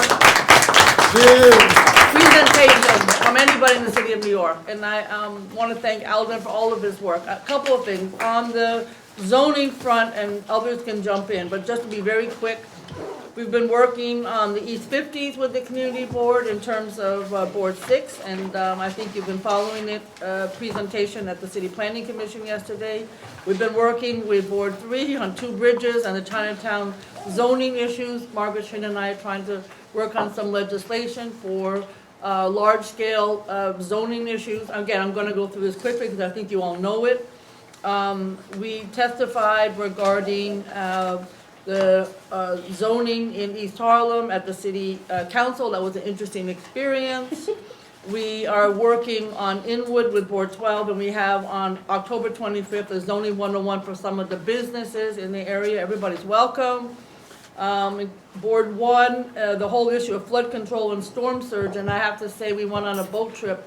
Again, Gail Brewer is not the expert on this topic, but the issue is in the Verrazano Bridge area to put, I would call it Dutch-like, into the river, a kind of barrier that would not prevent boats and ships and freighters and traffic and would not harm the fish or any kind of sea life. Seems to be a possibility. It costs a lot of money, takes care of all the problems, and the same thing in Long Island. That's the very short version. But there is a solution, and people should be waking up to it. I wasn't aware of it, probably Board 1 was, but the whole world should be. So I just want to bring that up. Just a couple of fun things. November 6th is the New York State Women's Suffrage. You will see hundreds of events taking place, governor, mayor, our office, and so on. So just be aware of it because your members might be interested. The senior art program out here that you see was a big deal. We're going to try to do it every year. It was a judged competition. 150, 160 people applied. I can't remember, maybe 30 or 40 got accepted. But because it's a judged, Whitney Museum judged it, and they are now eligible, the people who presented, to go free to the SIGs in the city of New York. That's how it works. So those of you who are artists, a big deal. I want to thank Alvin because the leadership series that he's again putting together is phenomenal. Urge people to attend. We also invite the SWAB members and the CEC members and people who are on other boards. So it's something that I think will be helpful to all of you. I am really pissed off about the NORC situation. Some of you may know that the state cut statewide $1.3 million from the natural occurring retirement communities. Manhattan got 5 cuts. Brooklyn a couple, maybe 1 in Queens, 10 total. We got the most, and we just wrote a very strong letter. It includes, help me to remember, Lucille, Morningside, Gardens, Penn South, Isaacs, Grand Street, and what's the other one? Lincoln Square Neighborhood Center, right? So there are 5, including a lot of boards here. And they got huge, $101,000, $102,000. It really kills the program. So we're going to try to do an appeal, but you should be aware of that. I also want to indicate about the WIC and Gristedes. Our office came out with a supermarket report, and the result of the research, it was discovered that Gristedes, which is a good union supermarket, so it's frustrating, and other Manhattan neighborhood supermarkets don't accept WIC. And I know Board 4 has been doing some advocacy about that, and there's a rally October 28th in Chelsea. It's hard because the supermarkets are at this 1% margin, as you all know, and we're fighting. This is something regarding the commercial rent tax, which I hope you can all attend next month because we're going to be taking a vote on it. The CRT is really killing those businesses between, as you have heard from Councilmember Garodnick, between Chambers and up to 96th Street across all of Manhattan. We're trying to do an accompanying no CRT for supermarkets. So it's 2 different bills. We love the Garodnick bill, which basically says most of the ones that are making 500 or more, those should, any business making $500,000 or less should not be included. Right now it's $250,000.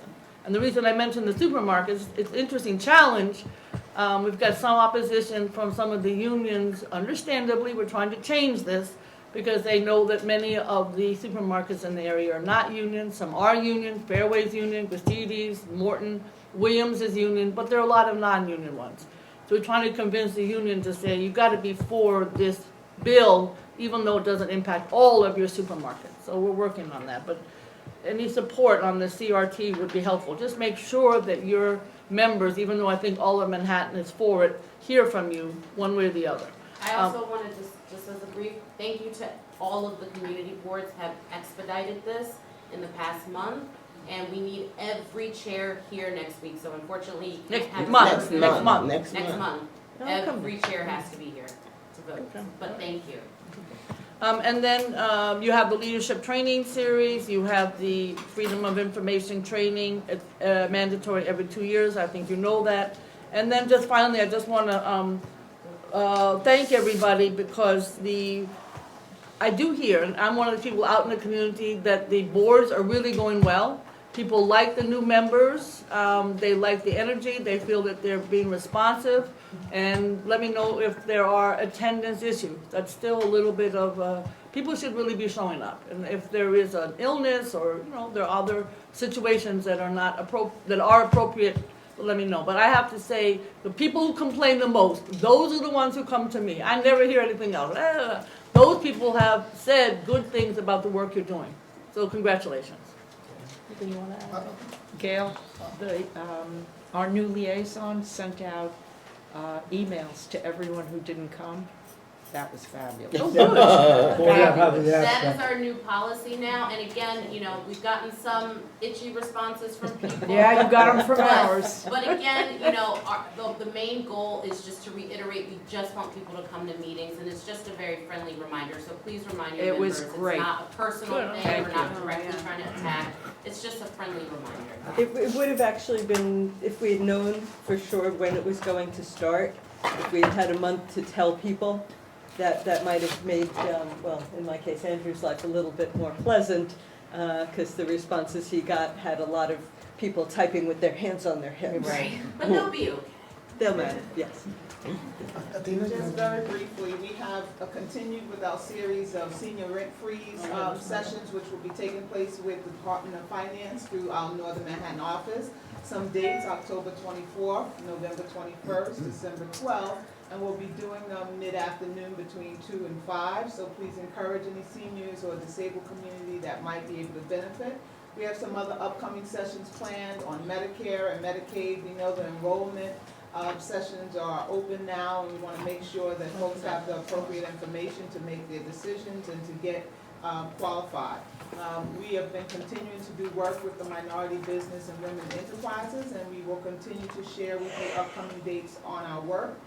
November is Caregivers Month, National Caregivers Month, and we're working with the Presbyterian Senior Services to do a series of caregiving workshops, and those will be available to you as well on all different topics. Continuing on the housing front to provide support and resources to prevent evictions and to make sure people have their needs met. Housing Conservation Coordinators is in the process of developing our next series with them. Last year we did about 5 or 6 sessions, and we'll continue to do that. We have an emergency disaster session that's also planned. We know hurricane relief efforts have been underway, but we want to make sure that we're also prepared here in the Northeast. And we will have a session which we're planning to be either at the Boys and Girls Club in Harlem or the Children's Foundation, and we'll have details available. Lastly, Domestic Violence Awareness Month is now, and so we're working with the Northern Manhattan DV Coalition with the Shine the Light on Harlem initiative. And we have a faith-based conference coming up with CB10 and our office and the mayor's office to look at faith-based development, November 15th. All right, I forgot that, thank you. Thank you. Lucille, you had anything to add?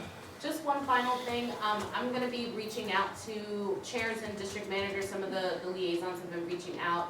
Community board applications open very, very soon. And so I want to just have an opportunity to talk to you all about your vision for what you're looking forward to this upcoming year and with the new crop of folks. And I have no doubt that we will have tons of people applying, wanting to be energized about being part of the civic process. So please just schedule a little bit of time with your liaison, and it can be a phone call. I'm meeting with Jamie actually after the meeting today, but or just grab me whenever, but we do need to talk, so looking forward. And I think for the uptown boards, Lucille also touch base with you after this meeting regarding a huge, you can't imagine how much work and how much needed this topic is, but a meeting with the SLA and the SLA chair for the uptown boards is gonna be insane, it's gonna be huge, so We're gonna touch base with the Uptown I'm Boys. trying to for find a that. cool location, like a nightlife spot. It's gonna be very For us substantive. to have it, Very but substantive. yes, we will be We need partnering it, we need with, it. What about- the SLA chairman. What about you? What about Southern Board? And we can schedule, every year we sort of schedule to do this. We did one in the south, in A the lot northern of, Manhattan. this particular meeting was coming out of some of the stuff around Inwood and Washington Heights. But also we are gonna include other of our uptown boards, but we can certainly schedule another meeting with our southern boards, to talk with SLA. Would love to do Thank that. you all, well, Southern Boards. We should start with the north, however. Start north. So, and starting with that said, we'll keep with the north theme, and we'll start with the, community board report tile with community board 12. Thank you, good morning, everyone. Community Board 12, we, as the Borough President noted, we are still working with, and will be working for a very long time on the Inwood NYC rezoning. The board submitted its comments for the environmental impact study. It took, we actually passed a resolution last month asking for more time to submit our comments. We asked for the end of October, we were given October 13th. We sent our comments in. So our comments are into the mayor's office regarding the environmental impact study. The important thing, what was really encouraging, was that members of the public took advantage of the opportunity to directly send their comments in to the mayor's office, and including a 60-page document, which was very helpful for us to have. So when we talk about a community partnership, this is one that we have. Regardless of how it works out at the end in terms of decision, we certainly have a good recipe for how it's working.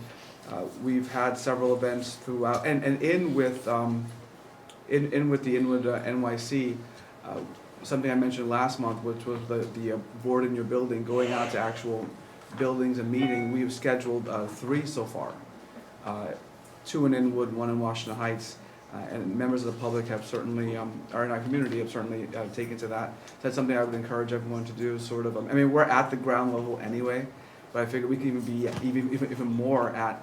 Do you do that in the building lobby, or? So it's designed for like the building lobby, right? Folks hanging out in the building lobby. 2 of the events are at a building lobby. The 3rd is in a church, so it's not quite in the building, but space is hard. Yeah. Space is hard, and certainly permission to do it, have it in the building. That's something that we've run into, the actual permission for folks to be in the building. If 15, 20 folks show up, you're gonna have 3 times as much, inconvenience having to walk through their building. So it has been a little bit challenging, but 3 is a good start. So these are for coming us. up, or you did them? No, they're coming up. Great, okay. They're coming up, and I'll let everyone know when we're having them, certainly. I'll show up. And they're all informational. We're there to listen. And Exactly. the members control the meeting. They'll decide how long folks speak for. And we've made it clear. We talk about bylaws and quorum. We've made it clear that it's not a community board meeting. We're not voting on anything. We're not passing any type of resolution. We're just there simply to bring coffee and listen. So that's something that we've been working on. Last month we passed our DACA resolution, and I was able to share that with some of the boards. So that has been shared. So those are the 2 things that we've been working on. Thank you. Community board 11. So you will notice that I am wearing purple, Gail's wearing purple, and a couple of ladies are wearing purple because of domestic violence and of course respecting and supporting and advocating. But at 4 o'clock today, we are going to be having a rally, a press conference in front of the J. Marion Sims statue. I've spoken to you about this before, but we formed a coalition, and it's rather a long word of the coalition, so I have to read it. Coalition to remove Dr. Sims' statue, reclaiming reproductive rights of women of color. Women, really. But, so it will be at 4 o'clock this afternoon. There will be a host of elected officials and or their representatives, community organizations, and particularly young women speaking, because this is concerning the future generation of young ladies. And based on everything that we've been hearing for the past few weeks, clearly we need to really talk about eradicating figures of female suppression, whether it's in the workplace, whether it's in, of course, your home. And we feel it's very appropriate to be having this news conference today. So if you can, please join us. But again, we are going to be continuing this because we want to make sure that the 90-day review committee that the mayor has established, they will put this at the top of their list. Next is, we have a resolution before our board that we voted on, and they will be contacting each of your boards, because we would like you to advocate with us about student Metro cards. Why? Because clearly, when the students go for after school programs, the Metro cards are pretty much invalid. Anytime after 4 o'clock, they can't use them, and certainly can't use them on the weekends. So I've noticed, even myself, when they get on the buses, they have to really beg to be put onto the bus, and we think that's not the right way. Now you're sending the wrong message to children pursuing after-school activities. So we have a resolution to, of course, increase the time, as well as to include Saturdays and Sundays for the students to have access to the buses. So they will be contacting, of course, all of you, and hopefully you will add them to your education or your youth committees. And then, of course, we will rally back and again talk about doing it as a And I board. could be wrong, because I also think it's a 3 trip, so you can go to school, go to. Right, it's included. I'd like to have 4. Right. I mean, that's my. Right, in that It's up to resolution, you. it Say does that, say. okay. And this actually came because of our young, our young community board member, because he's the one that's using the trains and the buses. So, please put that on your agenda. Last but not least is that we did vote unanimously for your CRT, and we had a party on Park. Why I bring this to your attention? Because for the first time above 96th Street, we closed Park Avenue between 125th Street and 118th. Thank you very much. It was fantastic. Thank you. And it was a free city bike rides, free helmets, free health screenings, samples, of course, for all of our local businesses, and face painting, all the things that will keep people engaged in the community, enjoying what was absolutely a beautiful day. And so it was the first time we've ever done that. And so I want to recognize NEMA and Uptown Grand Central for pulling it off. They came to us for support, which of course they get unanimously. And thank you, Gail, for coming. It was fantastic. Thank you for your update. Community Board 10, Deacon Powell. Yes, so thank you for allowing me to speak on behalf of our chair, Cecily Harris, who is not able to be here today. She asked me to report on a few things. We wanted to thank the Borough President's Office, of course, Borough President Brewer and Athena Moore, for the help you've been providing us on this really issue regarding the relocation of the College Park post office. It is moving from an historic building, ironically, to a commercial location on a commercial thoroughfare right in the center of the historic Striders Row.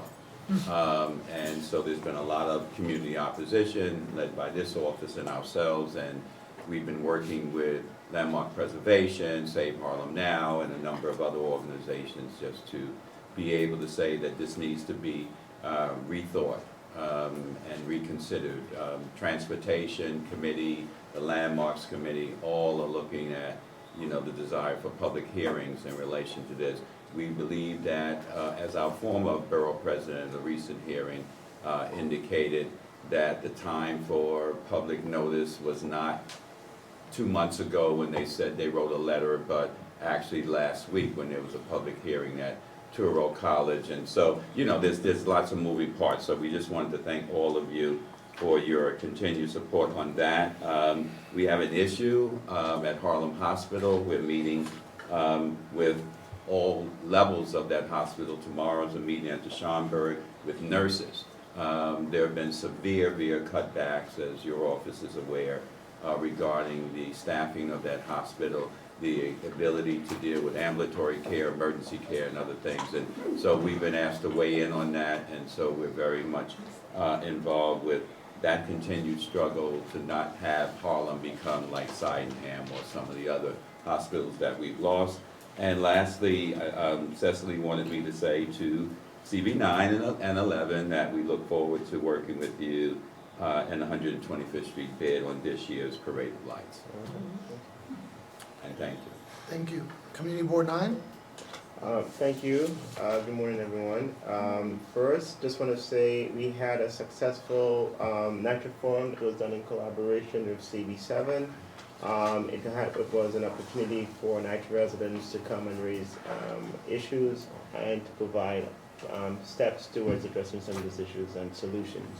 Unfortunately, there was no representative from NICHAN. I'll let CB7 speak a little bit more about that, but we definitely will be having follow-up forums, meetings, and we're encouraging other boards to more or less to join us in addressing these issues and to speak as one voice to address some of the challenges that many of the residents are going through. We are having our discussion for fiscal year 19's needs assessment and budget on Monday coming up the 23rd. We have let everyone know. We expect to have a lively discussion. We're also going to be bringing some data to address, to try and be informed as possible. We will be working at 125th Street bid and 10 and 11 in terms of for the lighting ceremony, which is on November 16th. The third Thursday of the month. It happens to be the very same day as our general board meeting, so we changed our general board meeting to the 15th to accommodate. Nice. That was very nice. Yeah, and we are also supporting together a few other organizations, a health village that will be happening there. We are working closely with EDC on the completion of the 12th Avenue thoroughfare. In terms of completing, there has been regression in some of the construction that's happening over there. We have lost one restaurant because of the difficulties in getting this stuff done, so we're working closely with EDC to try and complete that. We did pass the CRT resolution, so we definitely want to be in solidarity with our southern boards in reference to that. I also want to make one other note, ask Nina Chen to speak about this. Nina is one of our presidents of AGFC. We have passed a resolution asking for a moratorium on foreclosures on HDFCs.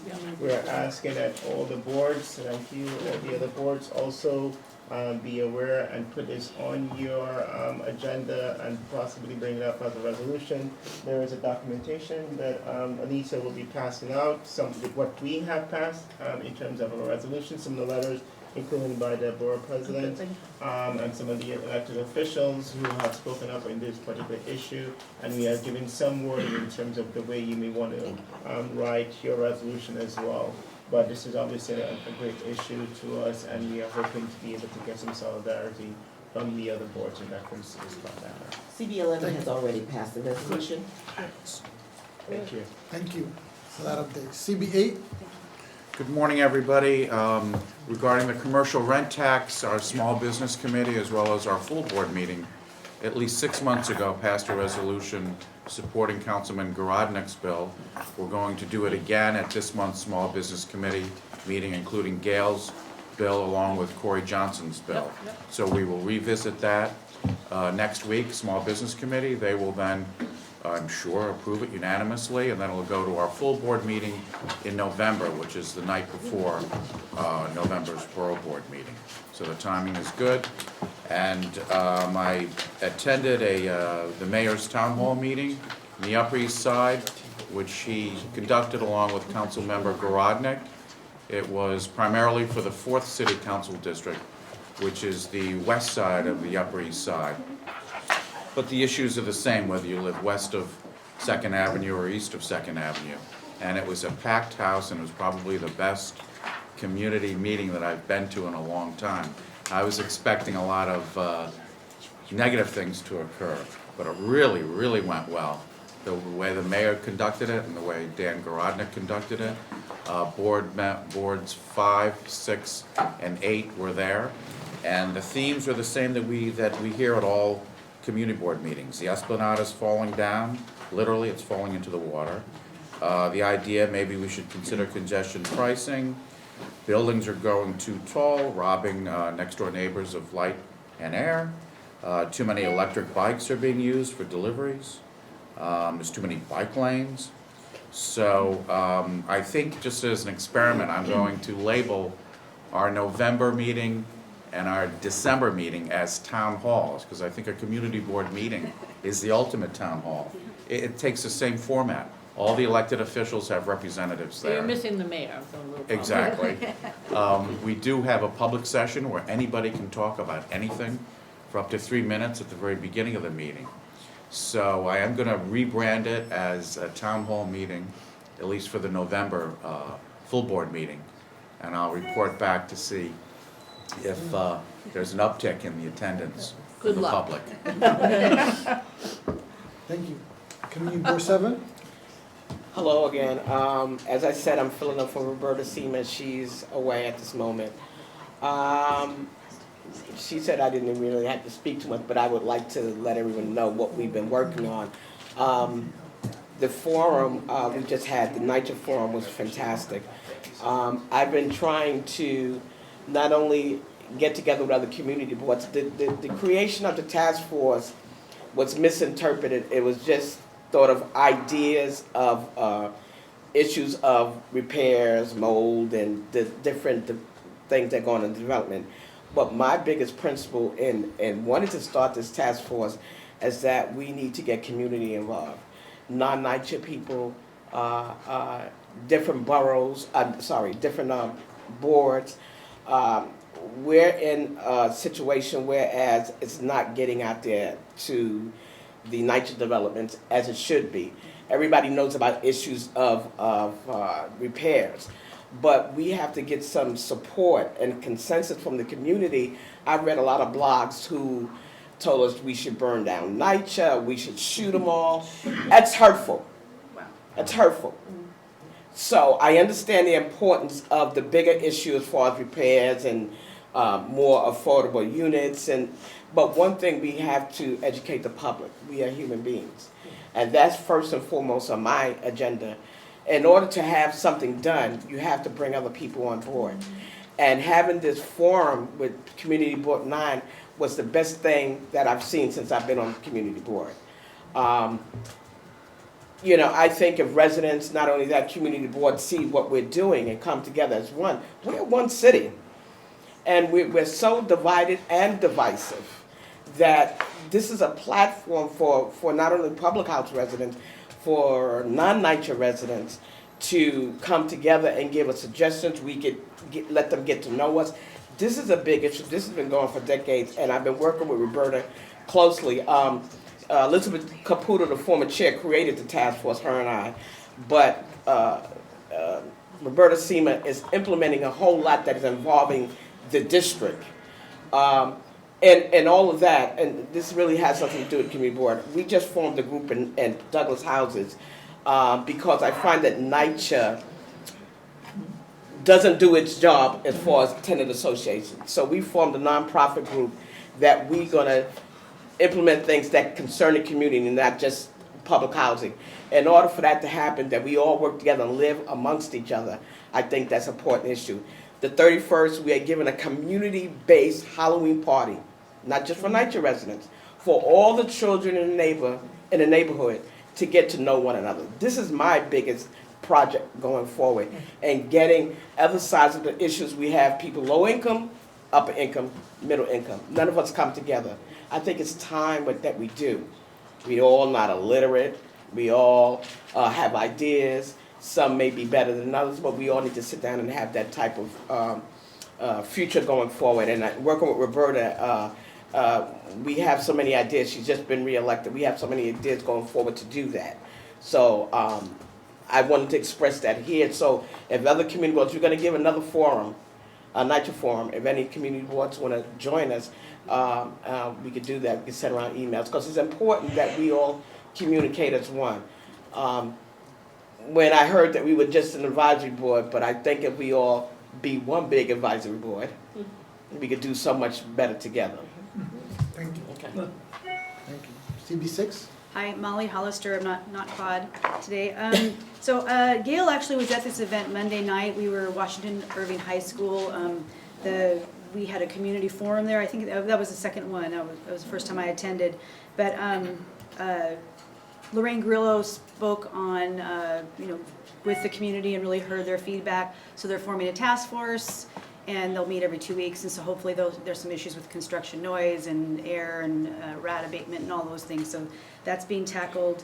I don't know, Gail, if you had any thoughts on that, but. No, I think what it showed is the agencies are trying, but they simply do not work together. And they're siloed, and I think So sanitation You and, did a great job of bringing, you know, the community, bringing them together. and Jesus led that meeting. It was our district You did a manager. great It was job. Great, Mm. yeah. So Solar 2, there was a groundbreaking, so Dan Garodnick led that at Sty Cove, I guess Tuesday morning.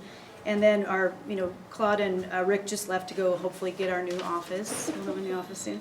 And we're in support of the CRT. The resolution passed at full board in October. The town hall meeting with Rosie and de Blasio, there was an announcement of a $3.5 million fund for Bellevue Park South, which is much needed. So that was exciting. And last but not least, $38 million for public realm funding. And I'm sorry, I'm not reading this note very well, from land use. Oh, I'm sorry, so it's for the East Midtown, so there's funding for that, and our contact there will be Terrence O'Neill, who was the former land use chair, so he'll be the CB6 representative for that. That group, yeah, that's it. CB5, Vicky? Okay, you may have all seen the TV coverage a week ago when 100 demonstrators kind of commandeered the two easternmost lanes of Fifth Avenue from 50th down to 43rd. They were calling, it was members of Transportation Alternatives, and they were demonstrating for the city to install a real bike lane on this corridor. It's really funny because I think Jim just mentioned that he had people saying there were too many bike lanes. So. They were arguing that the DOT is ignoring cyclists in a congested part of Manhattan that's lacking an appropriate bike lane. They plan to redesign the stretch, DOT does, on Fifth without adding any bike infrastructure to the, they want to add a second bus lane to the avenue from 61st down to 34th to accommodate heavy volume of traffic. There are 75,000 commuters who ride along 39 routes on that avenue. And it's working on engineering questions to build a bike lane, but they didn't want to wait before they put the bike lanes in, because of course, before they put the bus lanes in, because that just involves painting. So we had a really heated discussion with a lot of demonstrators at the Transportation and Environment Committee, and then they came to the full board. And our members and the committee voted in favor of doing the bus lanes because they didn't want to not do it at the expense, go against the whole issue, because that's needed as well. And to make it very clear to DOT that we feel it's incumbent upon them to express a willingness to consider an additional improvement for the bike lanes. They're going to conduct ongoing traffic studies and come back to us, and we're on record recommending, over the years, repeatedly, we recommend a comprehensive and complete street plan from DOT. Huge number of people showed up from TA, but I have to tell you, they conducted themselves very, very professionally and with restraint, so it turned out to be okay at the full board meeting. Quickly, we have at a request for an intercity bus stop on the west side of Lexington between 40th and 41st. Midtown is seeing a huge increase in the number of intercity buses. It's getting to be a little bit out of hand. It's a result of Port Authority being above capacity, and several bus companies are offering low-cost intercity bus services from on-street pickups, and they do not have permission from DOT. So without any regulation, we've seen an increase in the high concentration of intercity bus services in areas of Midtown, resulting in a real increase. You have to walk in the gutters. That's what I'm walking in the gutter all the time. Sidewalk congestion, traffic gridlock, increased on-street bus parking, double parking, all of which combine to create safety concerns. So there was something created by the state legislature. They adopted a vehicle and traffic law in 2013 to address these concerns, but a lot of them are operating without any permission. So the building owner came to us for that building. The area that's wanted, the Grand Central Partnership, is against this because the proposed location, it's on the west side of Lexington.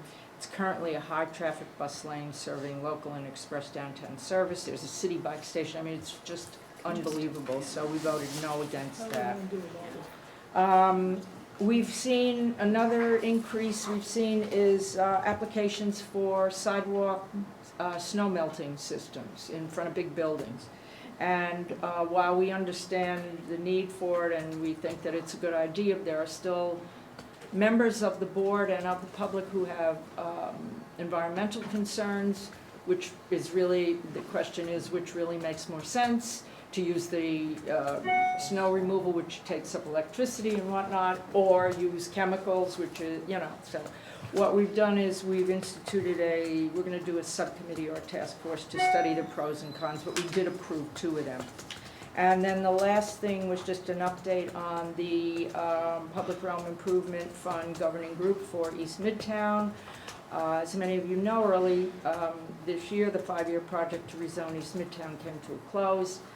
As a result of our and Board 6's abstaining from the final vote due to the lack of a substantial public realm plan for East Midtown, a governing group was formed and met for the first time a week ago Wednesday. This was, thank goodness, to the efforts of both Gail and Dan Garodnick. So we did meet on last Wednesday, and we're meeting again next Wednesday on the 24th to officially incorporate and vote on the bylaws of the governing group.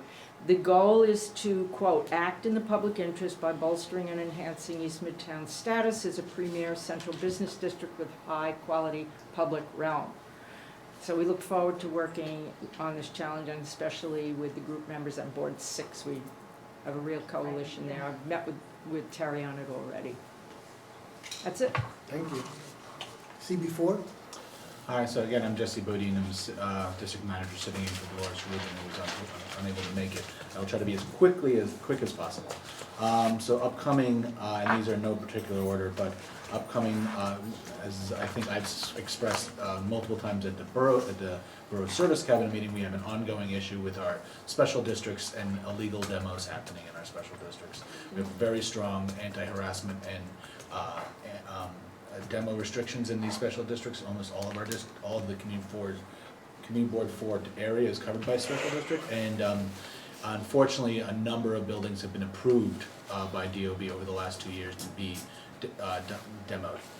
So we are finally having I think hopefully a very effective meeting with the Chief Administrative Officer of the City of New York, along with all the elected officials. I know Gail's office is on the chain there as well. That's going to be Friday, November 3rd, and so it's a small meeting, but it can also be hopefully an important meeting, and talk about these larger policy issues. We're also doing our CB4 is starting its second series of small business trainings that it's doing with NYC Business Solutions. We did it last year. We're continuing to do it. We're doing a series of trainings on how to navigate city government and how to negotiate a commercial lease. We also do open office hours at our office once a month for any small business wants to come in and speak with a NYC Business Solutions staff member and sort of, catch-all kind of thing. But these trainings are specific to those issues, and so the Hell's Kitchen, Hudson Yards Hell's Kitchen Alliance bid is helping us host that. Our executive committee will be reviewing the Borough Board resolutions for the intro 799 and 1472, the CRT things, and Lucian Reynolds will be attending and helping educate our executive committee on this issue. So we're looking forward to that. As Gail already mentioned, we did write a letter to Gristedes itself talking about the fact that they have decided to no longer take WIC, and that's a serious concern of ours. Our Arts and Culture Committee met with the Culture Shed, which is I don't know if everybody knows what that is. What? The Shed. We're CB4, we like to hold on to names that we think that are still significant. But it's called The Shed. It's in the middle of Hudson Yards, the first section of Hudson Yards. And it's going to be a significant cultural amenity and going far into the future. And so now that it's sort of getting on its feet a little bit, it's still under construction. We've had 2 tours so far for board members to go on. It's still under construction, but now that the leadership is there, we are starting to get down to brass tacks about what was agreed to when that rezoning happened in terms of board members being on the board of the shed, and also there's an advisory committee that needs to be created. And so these are all these things that I think, just a lesson always, these huge ULURPs happen and we make all these agreements and we get all of these promises, and when 5 years later, when they actually come to fruition, we have to be able to be on top of them, because they will not be on top of themselves. They will let this slide, and we have to be the ones that would say, wait a second, we agreed to have this, and we want local cultural, artists getting into that facility just as much as, national or global. Two other very quick things. We will be providing comments. City Planning did attend our land use committee regarding the M1 hotel special permit issue. We will be, CB4 will be providing comments. I don't think at the public hearing because it's before our full board, but by the deadline comment period. And then also just announced the Highline District, or what's called the Special West Chelsea District, has just hit a benchmark to allow for what's called the West Chelsea Affordable Housing Fund to start, which is what happens is there's development rights that have been basically locked up by a very small number of developers who are asking an astronomical price for these development rights. So there's been no future development in that area, and so now that because we've hit this benchmark of 90% of them all being sold, this creates this fund in which developers now can, instead of having to try to negotiate with these private developers, they can pay into an affordable housing fund. And so that benchmark has been just met, and the process of city planning is starting that process. So we will be commenting on that, obviously, going forward as well. Our concern mostly is that what has happened in the past is the cost of those development rights are so low compared to what the market is. We don't necessarily agree with the folks that are gouging, the price gouging, but we don't want to let basically developers get, thousands of floor rights for pennies on the dollar. So that is our concern. Thank you very much. Thank you. CB3? Thanks, everyone. We also co-sponsored a forum with Rosie Mendez and Mayor de Blasio in the district, which was very successful in a wide range of issues were covered. I think it was a really good showing because we don't have a regular. The mayor's office doesn't send a regular attendee to our board meetings, so it's nice to have him in person and some of his staff there to answer questions. We had a very raucous meeting last night, and thank you for your office for sending some folks on the Two Bridges area. We have some good press. We actually had the meeting live streamed, which was pretty neat. The issues are very complicated because it involves not only the existing land use and proposed development on the existing zoning of some very tall towers, but proposed legislation from your office and Margaret Chin's office, as well as a proposed community rezoning, and that was the discussion last night by several community groups and community organizations, and they asked us to be a co-applicant on this community rezoning. It is the rezoning itself is more or less identical to a rezoning proposal that we've been kicking around for almost a decade, referred to as the Chinatown Working Group proposal. So that is our biggest hot button issue. Everything else is in our minutes, and I encourage everyone to check it out on our website. Thank you. CB2? In Board 2, obviously oversaturation of liquor licenses continues apace. There's a new creativity that is emerging and that we will be voting on tonight. Very, very creative zoning. 15,000 square foot membership club using the zoning of meeting hall. It's a not-for-profit, but that has no charitable purpose at all. It's not for-profit, but it can make what looks like it will be quite a profit. Just 15,000 square feet in M1, 3 floors, 3 bars, restaurant, cafe, 2-lane bowling alley, 2 billiards tables, 6 small conference rooms, and some communal desks. And they're saying that it's a work space.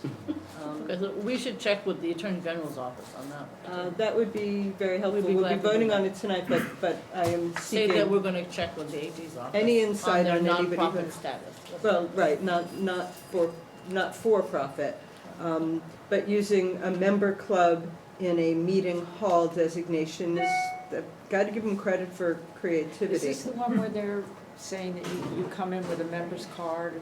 That, they did that in Ward 5. Is that the same type? Not the No. same, but we can Okay. talk after. Okay. I'm pleased to say that a resolution for both, supporting both of the pieces of legislation in reference to reducing the burden of the commercial rent tax passed in committee. We will be voting on that tonight, so that we'll be able to join in the voices on that.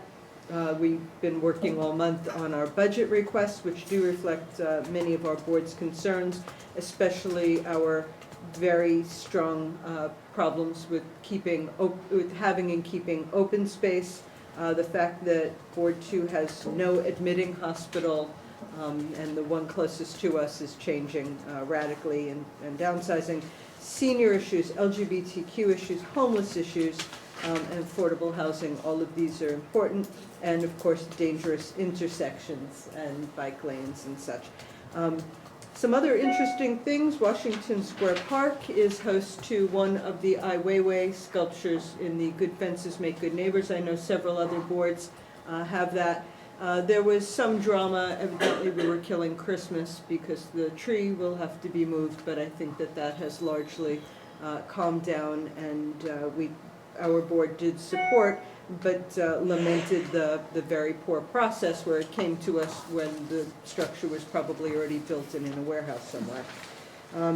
But on the opposite of public art, and a better note as far as process, the Whitney came to us with the public project of David Hadman's Day's End, which is a reflection of a Gordon Matta Clark project, which was this big pier in Hudson River Park.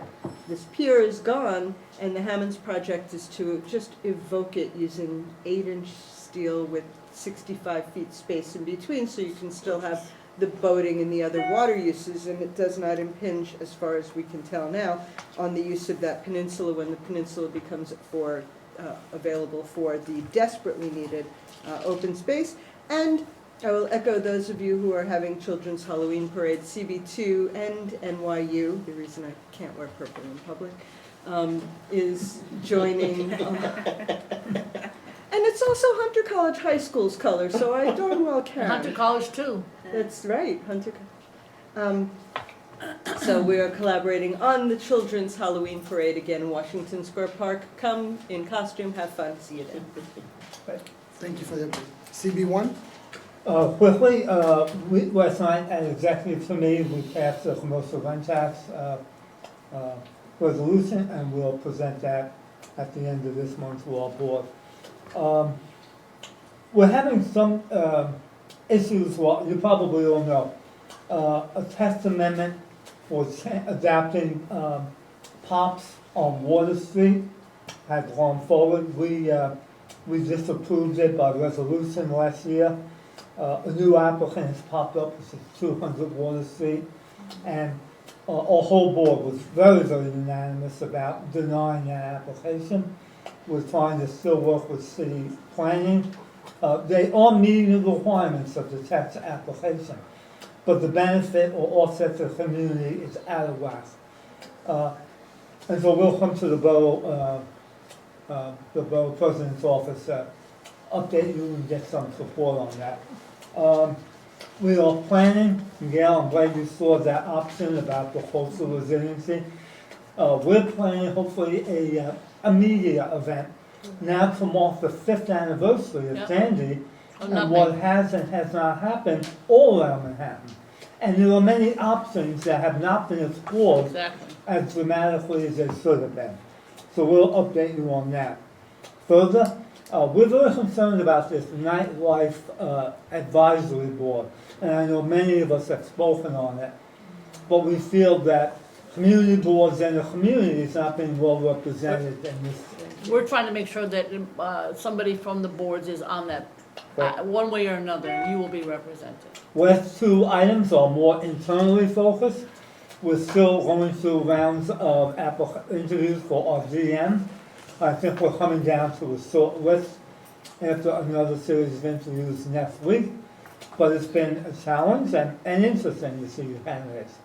And then finally, I mentioned to you when I first started that we were going to look at reorganizing us and moving away from geographic committees into more subject matter experts. We've done that. We've got about 7 or 8 months under our belt. It seems to have worked well, but now what I'm suggesting is we should do kind of a reassessment every 6 months or every year. Are we hitting the right topics for our committees? Are we hitting the right subjects? Are we being more effective? So we're going to redo the survey, do some interviews, and make whatever adjustments we need. But I think that we were so static for so long, it's important always to look at yourselves and say, are we handling the right topics? Thank you. Thank you. Are there any announcements before we ask for a motion to adjourn? Motion to adjourn? Motion to adjourn? So moved. All right, second. Thank you. All in favor? The one that vote is always unanimous.